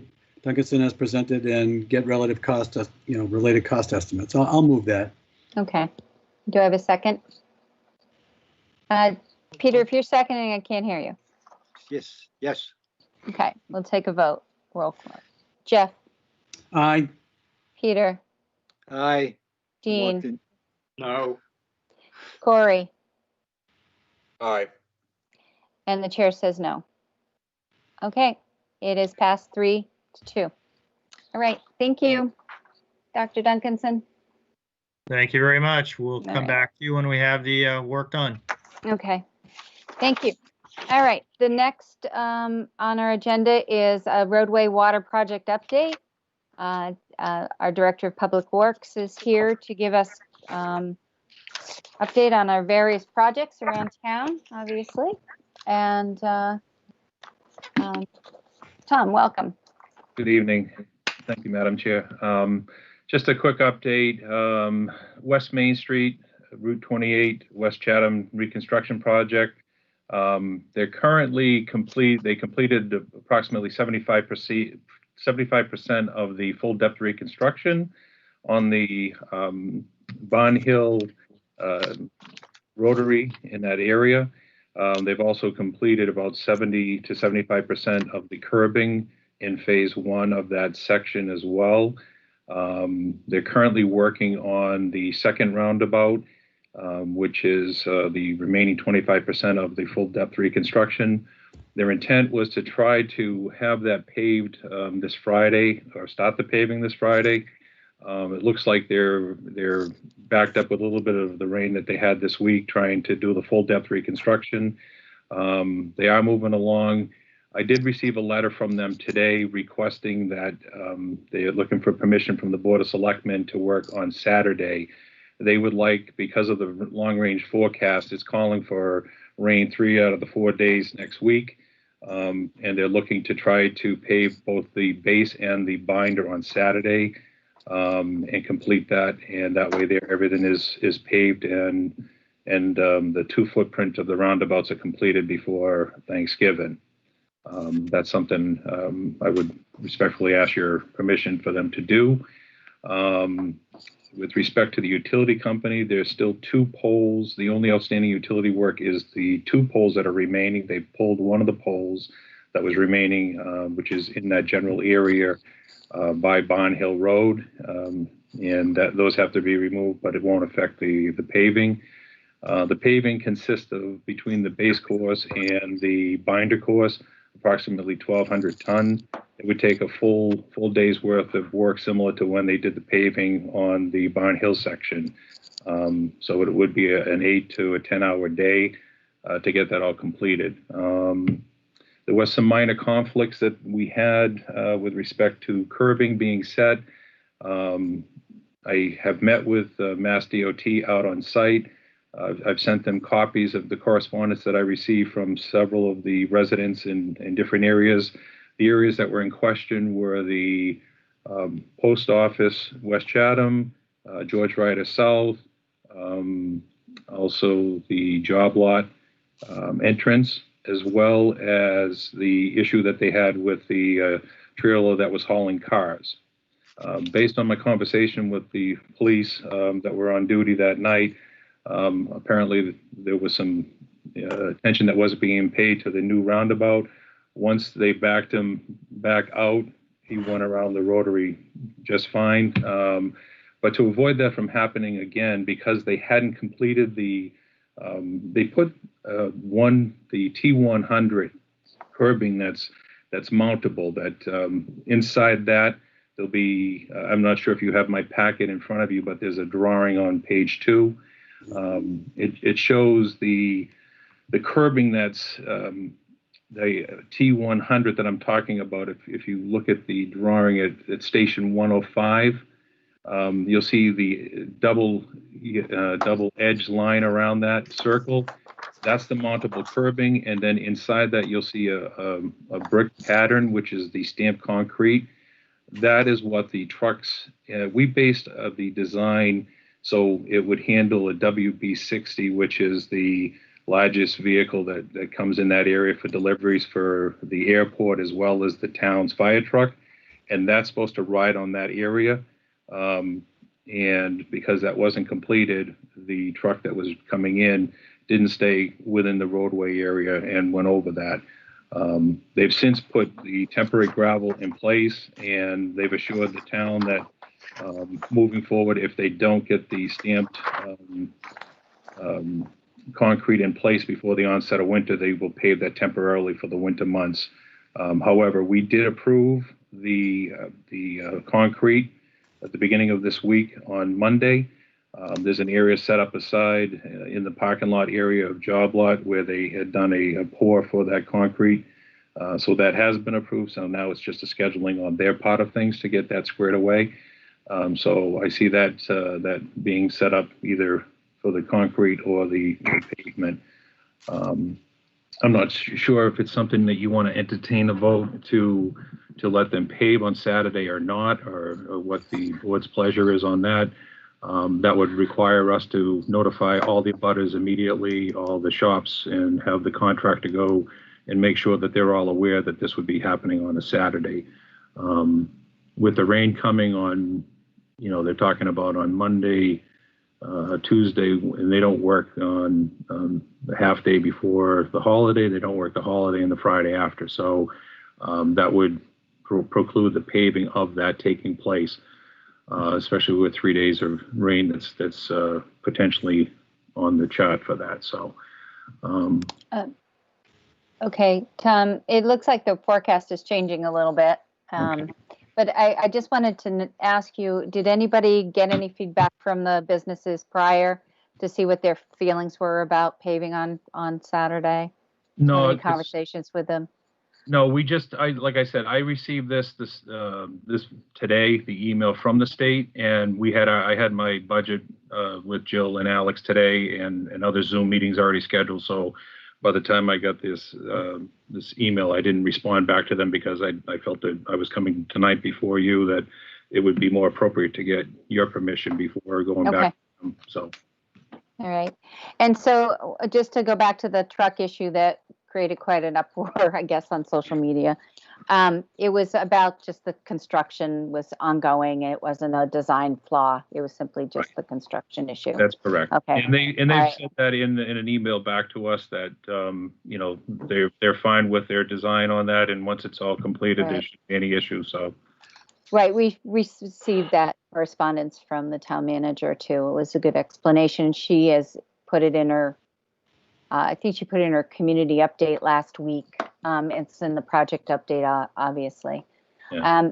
Somebody had, Dean, you had your hand up. Yeah, thank you, Tom. So the work that they wish to do on Saturday is simply the paving of the roundabout area, or is that on? It would be the remaining, all the open area that's out there, everything that's gravel in place right now that they're filling and compacting in place right now, that would put pavement down for the entire stretch now, because when they finish up on probably Thursday or late Friday, they'll have that whole area with the second roundabout. And what they'll do is they'll pave that whole thing through, so that everything is paved, so you don't end up having any issues with like they did on the other side at this point. So, and when do the asphalt plants close? They normally close the 15th of December. But I favor just moving ahead with this. Let's get it done. I know it's an inconvenience, but I mean, the whole project is an inconvenience. Any kind of construction is an inconvenience, and we just should complete it. So I guess I'm going to offer a motion that the Board of Selectmen approve work on Saturday as requested by the contractor. I suspect Mr. Dykens is probably going to recuse himself from this, but that's his call. I'll second that. My motion. Okay. All right. Do you have any further discussion? Corey, your hand's up. Question for Saturday operations. What would be the hours of operation for a Saturday? It would be starting right at 7 o'clock in the morning, and they would do the same thing that they did on the other leg, where they did one side, paved that whole side, got it set, and then they would let the traffic go back and forth on the new paved section after it was set up, and then they would pave the other side. You know, they do that round and then pull the roundabout area. So they would have the traffic moving both directions. It would end up being a case where, you know, there would be delays. I had more delays. I go out every day at least 2 or 3 times just to make sure things are being done and making sure that the traffic movement is moving. And the worst day that I had was the day that they had the broken water main while they were also trying to do the full depth reconstruction. And then you had Robert B. Howard tying in the sewer into George Ryder South. It couldn't have been a worse day, but it took about 14 minutes for me to get one direction, and it took me probably about 12 going back the other direction. But other than that, the days that they were paving, I moved right through, and I was probably 4 or 5 minutes tops, and able to get to either side of the road when they were doing the work. So, well, I understand the sentiment of getting it, you know, moving this forward, but you know, with the short notice we're going to give the businesses in the area, you know, and Saturday is probably their one saving grace this time of year. I'm reluctant to support this. Peter? Yeah, thank you, Madam Chair. I disagree. I went through Harwich many times where they were paving certain areas. Yeah, I understand that it may or may not, you know, impact the businesses, but they're going to be impacted with a gravel road over there. May not be the same, but we need to get this done. And I think in the long run, it's better for the businesses. Just a short term, 1 day more to put the paving down, I don't think should be that much of an issue. And I'm sure some people are going to complain about that. But I noticed we didn't approve the last spring or whatever it was, you know, having the utility company finish what they were doing, and they were out of the way. They were there a little bit longer than they should have been, but it didn't impact businesses. Now, this is a little bit different, and I understand, but it's not a matter. I really don't. I think in the long run, it's better to get the paving done and get it done before Thanksgiving. Because if we get a cold snap and it gets really cold, then what are we going to do? You know, we'll just keep on delaying. It's just not worth it to me. Thank you. I'm having a tough time with this too. I just feel like there's the assurances, and then, you know, businesses are planning, making plans and whatnot. But I'm going to support it because I think we just bite the bullet this time. But I just want to say that it seems like we're always asking this poor area to make concessions for this project, and it's getting it's got to be wearing on some people. And if they finish up early, Tom, for the week, does that, if they just have their plan, are they going to continue to work through till Tuesday, Wednesday morning, or are they just, if they get this done and they get stuff done on Monday, they're done for the week? What are they doing? Do you know? It's my understanding that they plan on continue working, and then the state requires them to stop working the half day before the holiday, so everything has to be cleaned up. So I would assume that they're giving them the holiday and Friday off, and that they can't work, I believe, the half day before the holiday. So whatever they're doing, they're just cleaning up whatever they were working on Tuesday. It's their intent to continue working throughout after the holiday is over and continue working as long as they can. And if we have a decent, slow winter, they're at a pretty good pace right now as far as, where they're at. They're ahead of schedule from when they started back in September. So they're moving right along, and I agree with you. It's a tough situation to be in, but I think, me personally, they're at least conscientious enough to ask for, to pave on the weekend. They're not just doing it because they own the roadway or the layout. They've been proactive right along, through the process. So I've been pretty happy with the pace that they're going, and I'm hoping to get everything done ahead of time, the way that they're going right now. And so every business will be notified properly I'll and reach as soon out as possible. I'll reach out through Shauna and get whatever she has from the Chamber of Commerce for emails and voicemails, and try to get together and with the contractor, make sure everybody's notified that we have numbers for, and let them go door to door like they been doing on Main Street. Yeah. I guess the sooner the better on that might be the best approach to it. All right. I guess we're ready for a vote. So, no, Dean, go ahead. Tom, will the road be shut down when that work is being done Saturday? How is that going to work? No, they're gonna keep traffic, and what they'll have to hold up on each end. Well, as one direction's going, they'll be going on the gravel, and then they'll come back the same thing while they're paving one whole side. Then they'll jump on the other side once it's cool enough for traffic, and then the new traffic will go on the new pavement, and then they'll be paving the other side. I drove through there yesterday, and it was yesterday the day it was raining. I can't remember. It was either yesterday or the day before. It was yesterday, intentionally, just to see how long it would take. And they were just letting one lane of traffic go through with the two police officers at either end. It took me I was in line for about 4 minutes heading westward. So I don't think this is a terrible imposition.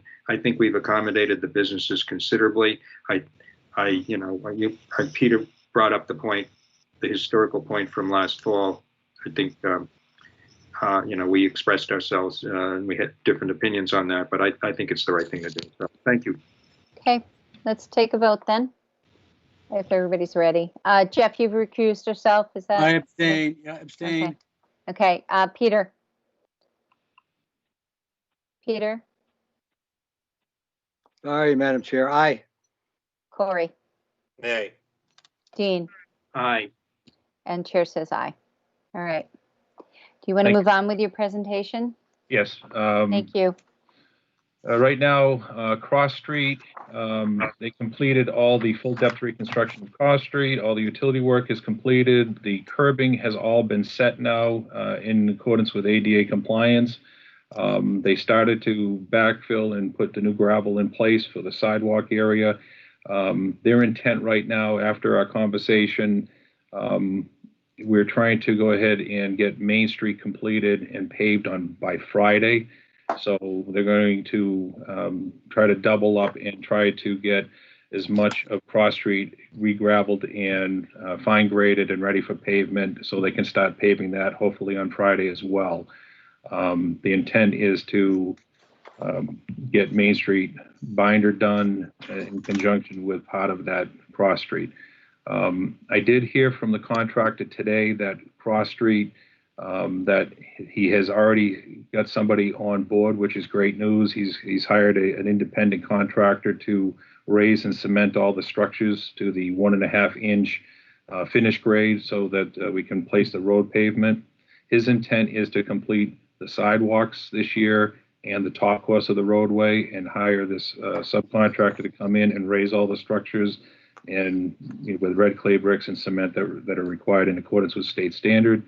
And then we will pave, and then hopefully temperatures are conducive for the line painting so we can stripe that, or if, at the very least, we'll do temporary striping, for the winter months. But the intent for him is to complete both the sidewalks on Main Street as well as Cross Street, complete Cross Street in its entirety before the onset of winter. So we're still on track. We're at a pretty good pace right now for that roadway as well. So if there's any questions for either Main Street or Cross Street, I can answer them now, or we can continue moving on the other items. Dean has his hand up. I'm assuming that he has a question. Yes, thank you. Well, I was happy to hear what you just said about both Cross Street and Main Street. So it sounds like the goal is to complete everything before Christmas. Yes. Fully done, the final top coat.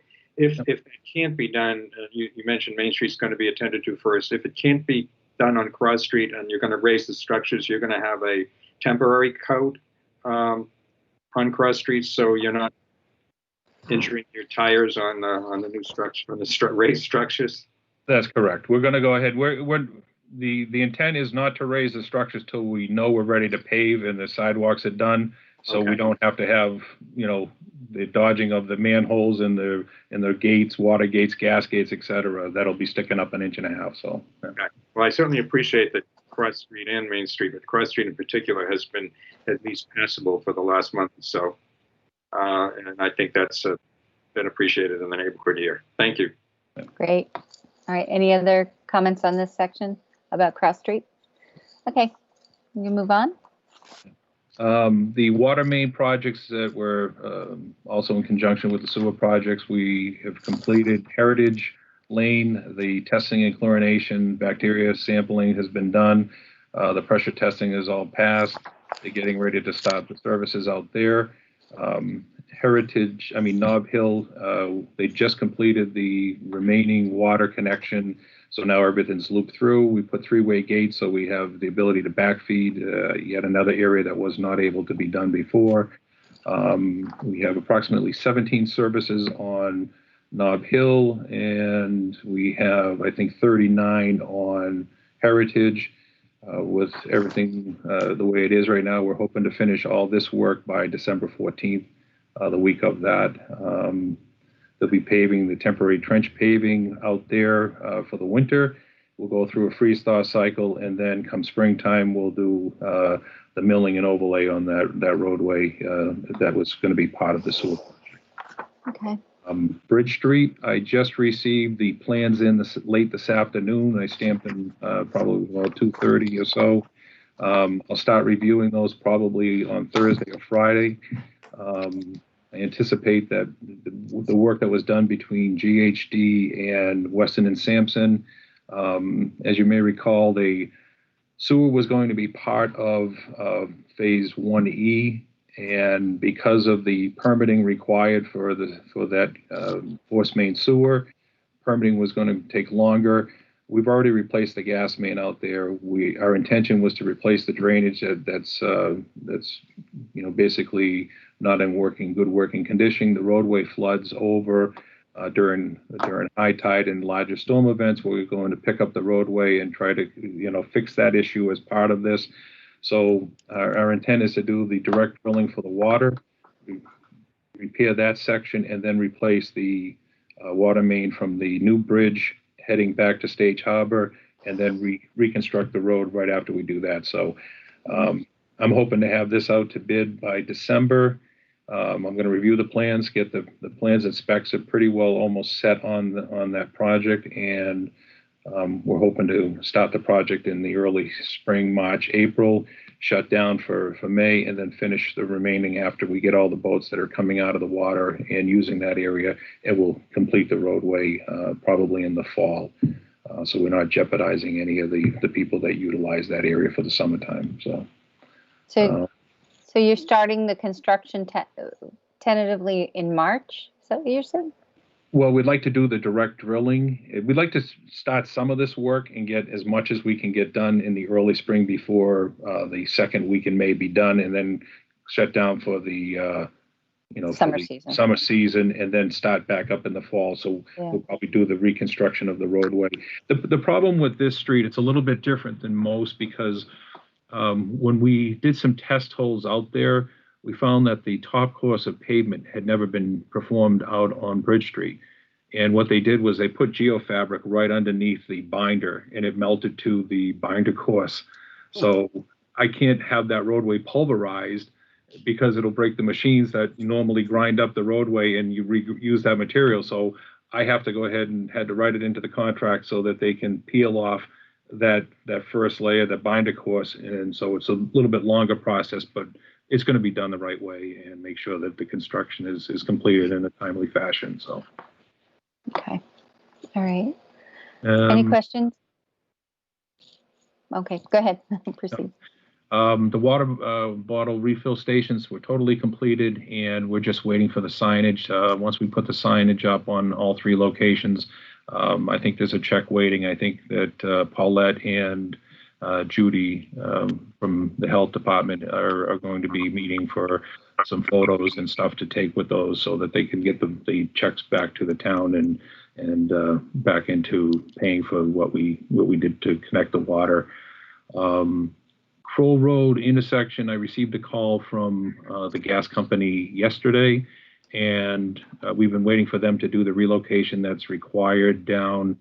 I'm sorry, I'm on the Kroll Road drainage, not the intersection, but Kroll Road drainage at Lake Street. They're going to come in and start the gas main relocation on November 23rd. Just before Thanksgiving. They're going to be paving every single night and cleaned up before the holiday and not working on Thursday and Friday, and then finish their work. And then the intent is to have Robert B. Hour do whatever they can during the time that we have before the onset of winter for some of the new water main relocation that's needed as part of this drainage improvement, and start that. But the bulk of this will take place in the early spring. Again, at the end of March and beginning of April when the plants are open. And that leaves, I think there's the Kroll Road intersection design. We're still pre-25, and we're looking to submit hopefully the 25% design once we have the contract signed by GHD. HSH. Once they go ahead and give us their contract numbers and we're able to fund their contract, we'll move that into Mass DOT's hands. Okay. Anything else, or is that it? I think that's it. Okay, Corey has his hand up. Yeah, no, it wasn't specifically called out in our packet, but I was asked a question today, and maybe it's an opportunity to get some information.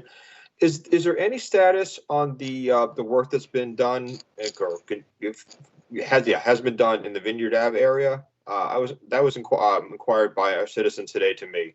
So I was curious if we had any information that we could provide the public on that area. It's my understanding that the services, because we had different contractors out there, we had the water main relocation replacement taking place out there. We had the sewer installation. You had gravity and force main taking place, as Dr. Duncanson had mentioned earlier. Apparently the stubs for, I believe, the low pressure main had never been brought to the property line. And that poses a problem because you can't really schedule your paving until that sewer work is completed. Otherwise, you're wasting money. They're going to be digging into the new pavement. So the intent was to have CC Construction come back and try to get all those services done, go through a freeze-thaw cycle, and then pave that in the springtime as soon as the plants opened up. But they were going to come back and shim that roadway and do everything as they finish up the services out there. I did take a ride out there. I met out there with Dr. Duncanson and also the engineering company, GHD, who has the inspectors, and we pointed out the areas that needed to have the deficiencies corrected before the onset of winter. So they're aware of what they are and what we're looking for to be able to do that final paving come the springtime. All right, thank you. Yeah. I think the only thing I didn't mention was the 1.35 water main, water tank repairs. As you recall, we had one of the utility companies that leased the space from us up on the tank. Their raceway broke off during the tornado, caused all kinds of damage to the newly painted and repaired tank. That's finally getting done. We waited until we had enough people that we felt the system started to slow down so we could drain that tank so we could make the necessary repairs. So we're in the process of doing that, and we're preparing also to do the inspection for the 1-year maintenance from when they did the initial repairs to the tank. So that's all taking place this week as well. Okay, great. Any other questions for Tom? Madam Chair, it's Peter. Just thanks, Tom. Yeah. Just a good catch up again. You know, it's good reinforcement, even though we had it, a few weeks ago. It was worthwhile doing it. I agree. I think it's great to let people know where we are with everything on that, and now knowing the direction of the Board of Selectmen, try to make sure we keep up with the individual residents and making sure that they're aware of everything. But I will, first thing in the morning, I'll make sure that I notify the contractor and the super on the job as well to go door to door, and we'll get the mailing list and get that right out to them ASAP so everybody's aware for Saturday's event. Okay. Thank you. Okay, I think direct contact with the chamber. Mary has a lot of the numbers and emails and whatnot. All right, well, thank you very much. It was a comprehensive report. I'm happy to have the information. I think the public is too. And thank you. I also wanted to thank Mary as well for her input as far as the, giving us all the valuable information for letting people know, because it really has helped, I think. Yeah. Thank you. Yeah. Thank you. All right. Have a great night. Thank you. Okay, so our next is streetlight policy, and this is our first review of the new streetlight policy. And I believe it's Chairman of the Traffic Safety Committee, Dick Hunter, is going to make a presentation. Hi, Dick. Welcome. Good evening. I know you've had a long meeting, so I will try to move along here as quickly as possible. First of all, a short history on this. The board sent it to the Traffic Safety Committee. I couldn't even find the start date. I think it was about 4 years ago now. And because of problems with our committee, we worked on it for about 1.5 years. Richard Stacy did a lot of work on it when he was on our committee. And then our committee, most everybody resigned. I'm the only one left. Yeah. And then we had that. So we had new people coming on, and then this was ready last winter, and COVID hit. So it's here. This is a pretty comprehensive thing. I mean, I got to thank Tom Temple compiled this, him and his staff for us, and we think we've got as many things covered here that for people who want a street light, this packet will give them as much information as we have, with the exception of coming to the committee for our recommendation. And the last line in this whole document is the selectmen have the select board, excuse me, have the authority to amend and change anything in this policy. So. Great. So it looks pretty comprehensive. It's got criteria for new installation, considerations, an evaluation procedure, an application. It's got quite a bit. Is there any comments? Oh, I see Peter has a comment. Yeah, thank you, Madam Chair. Yeah, I agree. And this is pretty comprehensive, and it says that's kind of what committees should do, make recommendations on what we should do in the town. And I like the traffic policy, the idea of a street lights policy. The only The only point I'll make, and it's subtle and maybe it's in here. You break it into a citizen's request, and if the town does it by itself, and if it's a citizen's request, then they have to pay for it. And that's, to me, is the assumption is it's going to be on their property or whatever. But what if it's a citizen request that should be accepted by the town? I mean, maybe it's just natural that the police department would say, okay, yeah, we agree that we should have another light at intersection A, B, or C. And I don't know if it says that or if it's implied. That was my only question that I came up with, because I could see someone coming up with hey, we need a street light over on the intersection of 137 and something or whatever it is. And it's really to the benefit of the town also. So there are provisions in here for the town, the DPW, the police chief, to make any recommendations on this, right. on anything. So even though it's coming from a citizen, that citizen's part of it is for when somebody wants a street light in front of their house and there's no compelling safety reason for it to go there. Yeah, I get it. I mean, I understand that. I was looking for something that was maybe more explicit, but maybe it's inferred by that. In other words, what if I'm a citizen? Can I send something to the police department, say you should have a light here? Or actually, you should send it to you guys, and then you can decide. It'll either, if it goes to the police department or the DPW, eventually it'll come to the traffic safety committee. Yeah. And then from there, we'd go on anybody else's recommendations, because we do have liaisons from DPW in the police department sit on our committee. Okay. Great. Jeff, thanks, Pete. Jeff.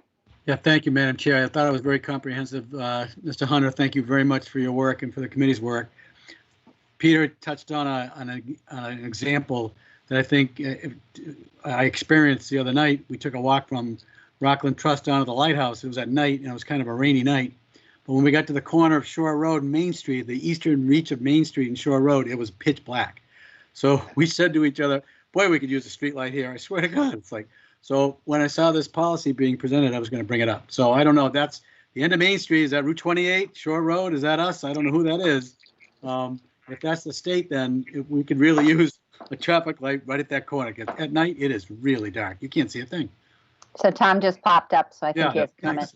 Sorry to bring up an example. I believe that's our intersection there. If you're at the end of Shore and Main Street, that would be the town. So okay, we need a light there. Yeah. All right. Anyway, I thought the policy was excellent, and if I need to make an application, I will.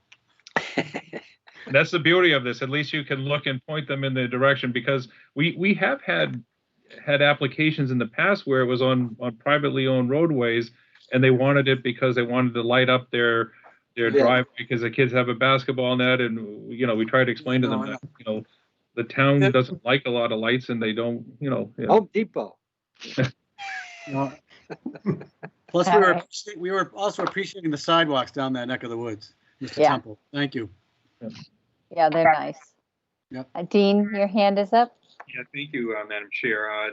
Thank you, Dick, and my plaudits to the committee for coming up with this policy. I know it's been in the works for a while. I did have a couple of questions or points where perhaps things could be clarified a little. And Peter started it on the issue of who pays for the installation when the initiation came from a private party. And I heard what you said in response, but I'm not sure that I read page 3, and you don't have to turn to that page, but that's where this is dealt with.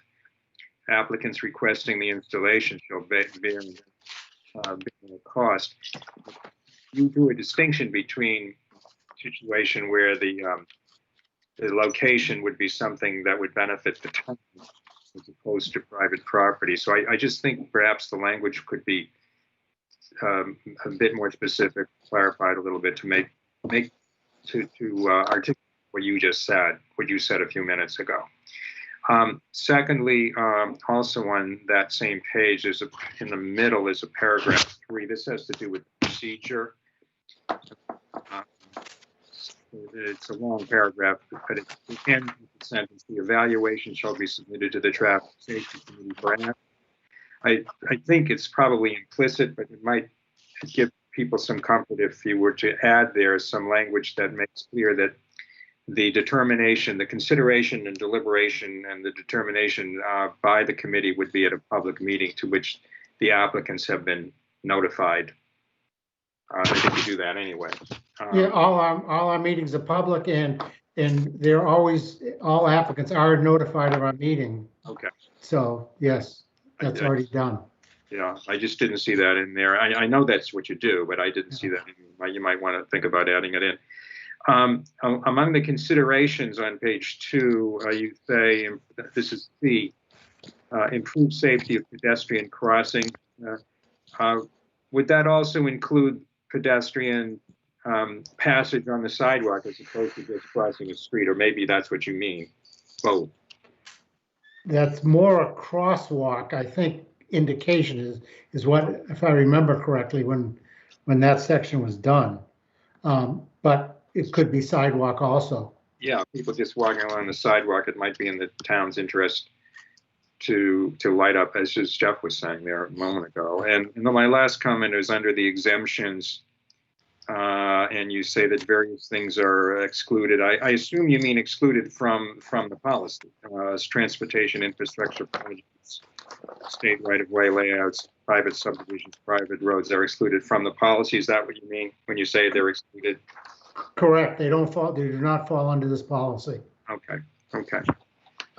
Otherwise, those are my comments. They're really aimed at clarification, but I think it's a really good document, and I guess it's going to come back to us for final review at some point and approval.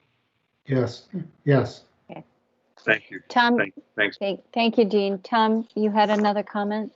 Yeah, I think with respect to Dean's comment on page 3 with the applicant's request, I think the intent, and it was so long ago that we did this policy, but my recollection was that if we had an incident where you had a sidewalk within the town's right-of-way layout, and it either was a high, accident area or it needed lights because of the geography of the roadway and the layout, horizontal curve and alignment, and like Jeff was just saying, if there was a need because it was so dark, that's your perfect example. And it wasn't the intent, I think, of the committee to have the applicant pay for something within the town's right-of-way layout that everybody deemed was necessary. So the application would go back to the Traffic Safety Committee. They would look at that area at nighttime and say, you know what, Jeff is correct.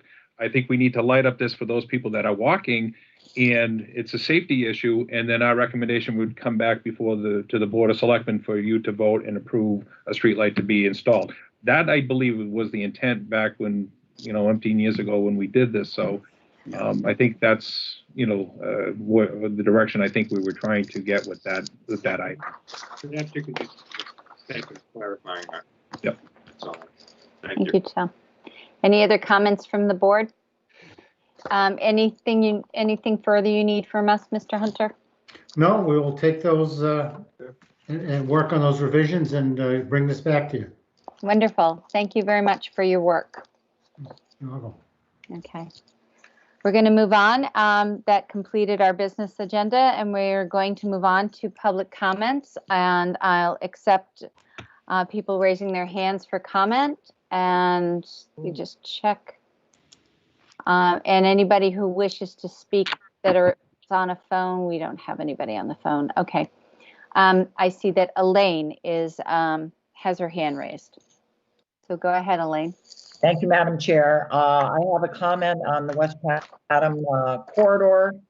I first want to say that I think Lynch is doing a really good job. It is absolutely miserable. The weather conditions have been horrible, and they're just following the design that they've been given. I know we saw videos on social media. The one that concerned me more than the one at night with the tractor trailer and cars was the one during the daylight, which I don't even know what you call it, but it was a very big truck. trying to maneuver the roundabout. I understand that it's going to be traversable, but I do not see where a WB60, my understanding is there are bigger trucks than that, so I don't know how what's going to happen if anything bigger comes through. They may be able to go straight, but I don't see how they're going to be able to use the roundabout as a roundabout. If they go in, if they're going west and they want to go down George Wright or south, I don't think they're going to make it. There are a lot of little obstacles around there of granite. Things curve into the road. I know that it's supposed to be traffic calming, but it's gonna cause accidents. And I would hope that before the final pavement is put on there, that this area is tested and get HSH out there who designed it to make sure that cars are not going to be running up on curbs, and in the winter when it's plowed, they can see the curbs. In the summer, 70% of the people are from out of state and they've never driven in a roundabout. And I feel very concerned that the final product, when it's too late, we're going to find out it doesn't work. And the roundabout at Barnhill is going to be smaller, which is going to make it even more difficult because that's where all the boats are coming out.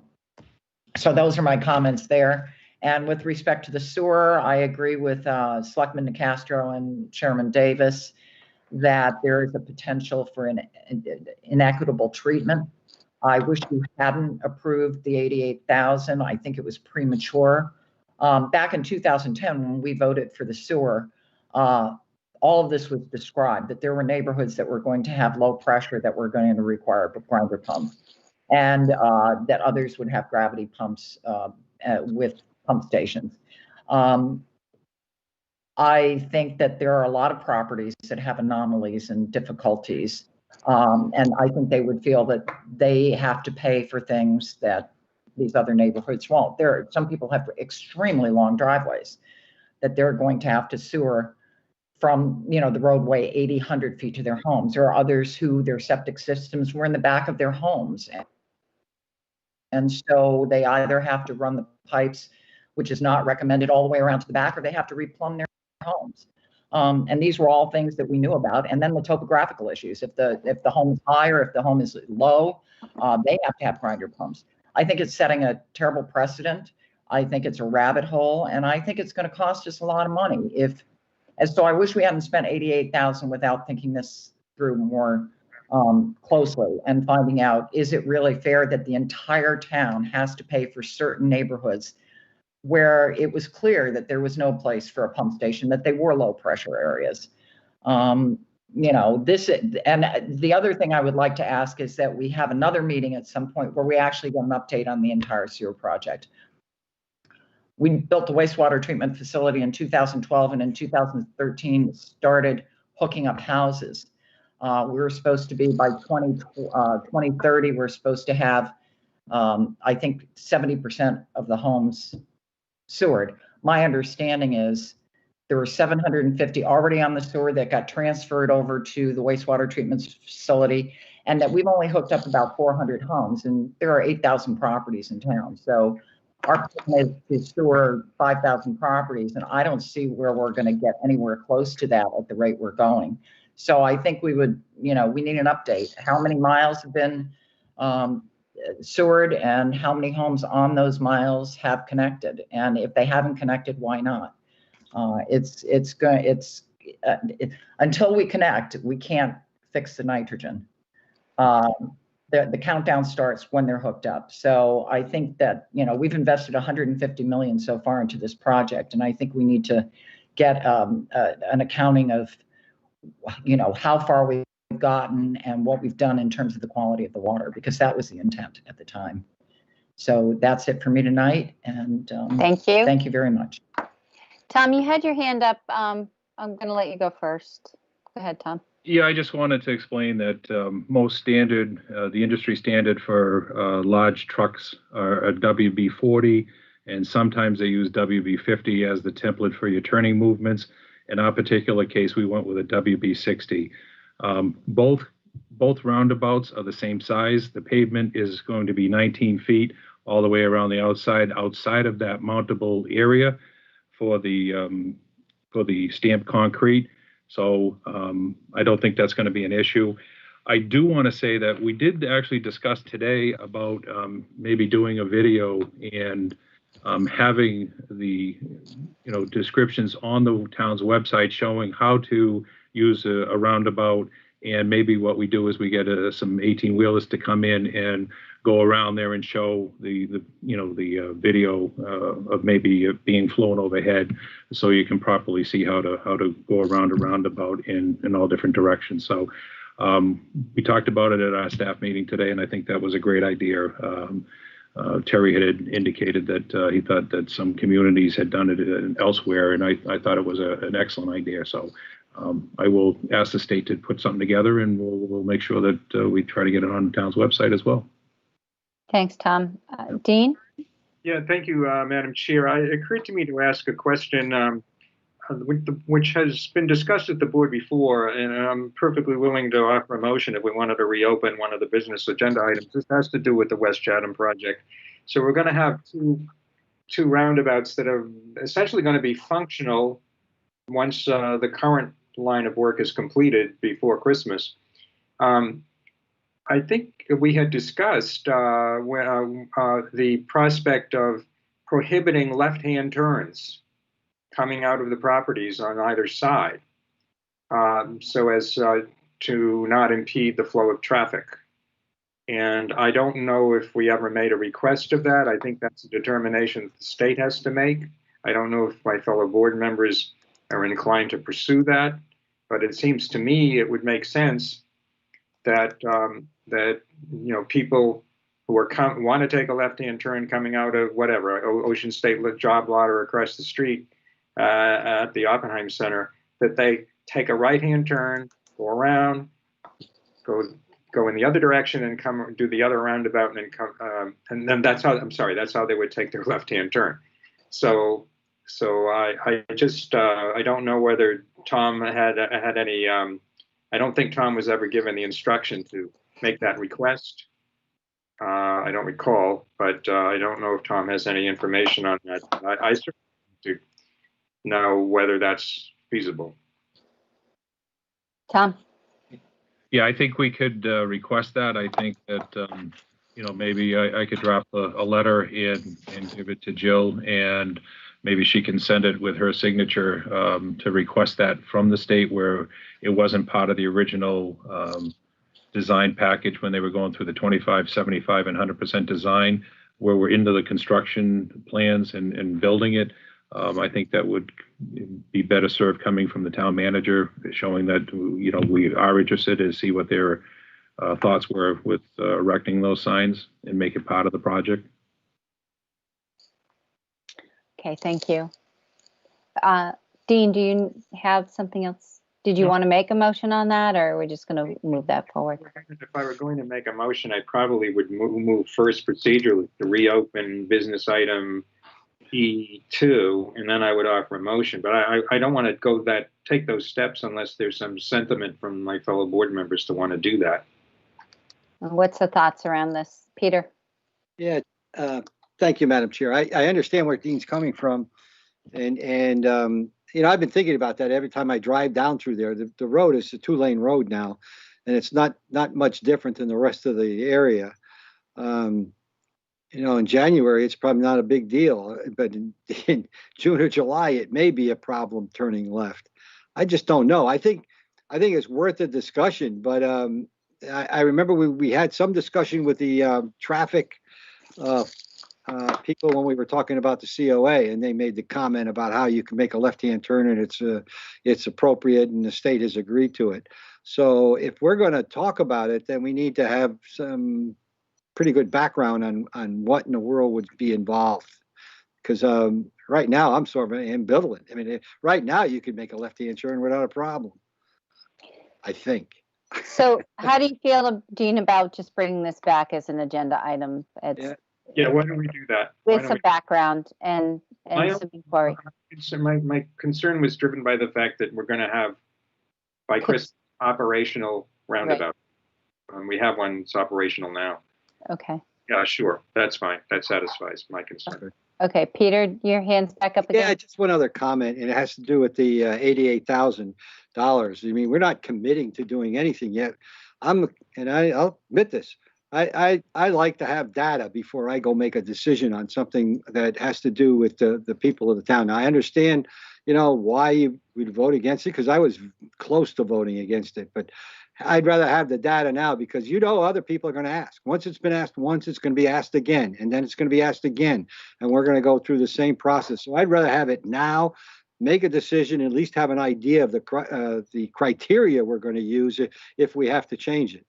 It's easy to say no, but I think that we owe it at least to the homeowners and the rest of the town to see what we can do, if we can do it. I'm skeptical, to be honest with you. I'm not happy about spending $250,000 to $400,000 to put a pump up for something like that, but we'll see. Thank you. Corey? No, I'm just going to echo what Peter just said. I mean, I was a little reluctant on voting for this, but 88,000 to give some clarity, some information on a topic that probably is going to come before us several times in the future. It's the first time we've had to deal with something like this. So 88,000 and what this whole project's going to cost is a small price to pay, but it'll give us some good information.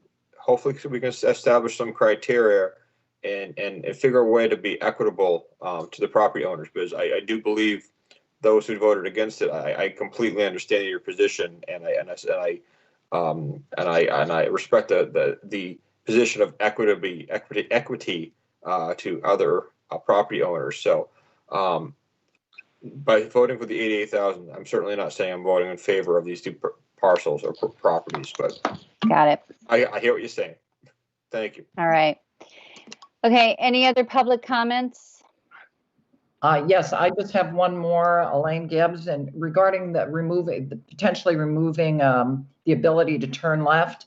That was discussed at great length during the design of this. That was one of the biggest concerns that the business owners had by removing the turning lane, that people would still be allowed to turn left into their properties. And Mass DOT had told us that they don't restrict that on state roads, that people can do that. So for you to revisit that now, I think would be really a bad idea. The only reason why you didn't hear more outcry from the businesses is because they were told people could make left turns. So I don't think you should go down that route. I think that would be really unfair to everybody. This was part of the design.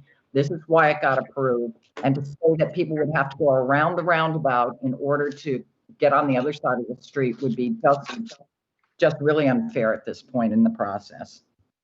Thank you. Okay, any other comments? All right, we're going to hear none. I'll accept a motion to adjourn. So moved. Second? Second. All right. Okay, I'm going to go backwards this time. Jeff? I didn't hear you, Jeff, because you're muted. Could you unmute? Aye. There you go. Dean? Aye. Corey? Aye. Peter? Aye.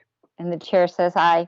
And I just want to thank all the staff that's on the call tonight and made the presentations during the open session and during the executive session. And thank you, Jill, and everybody in the back room working their magic. I just want to say to everybody, please be safe and well, and I will see you next week. Okay. Thank you very much. Have a great night.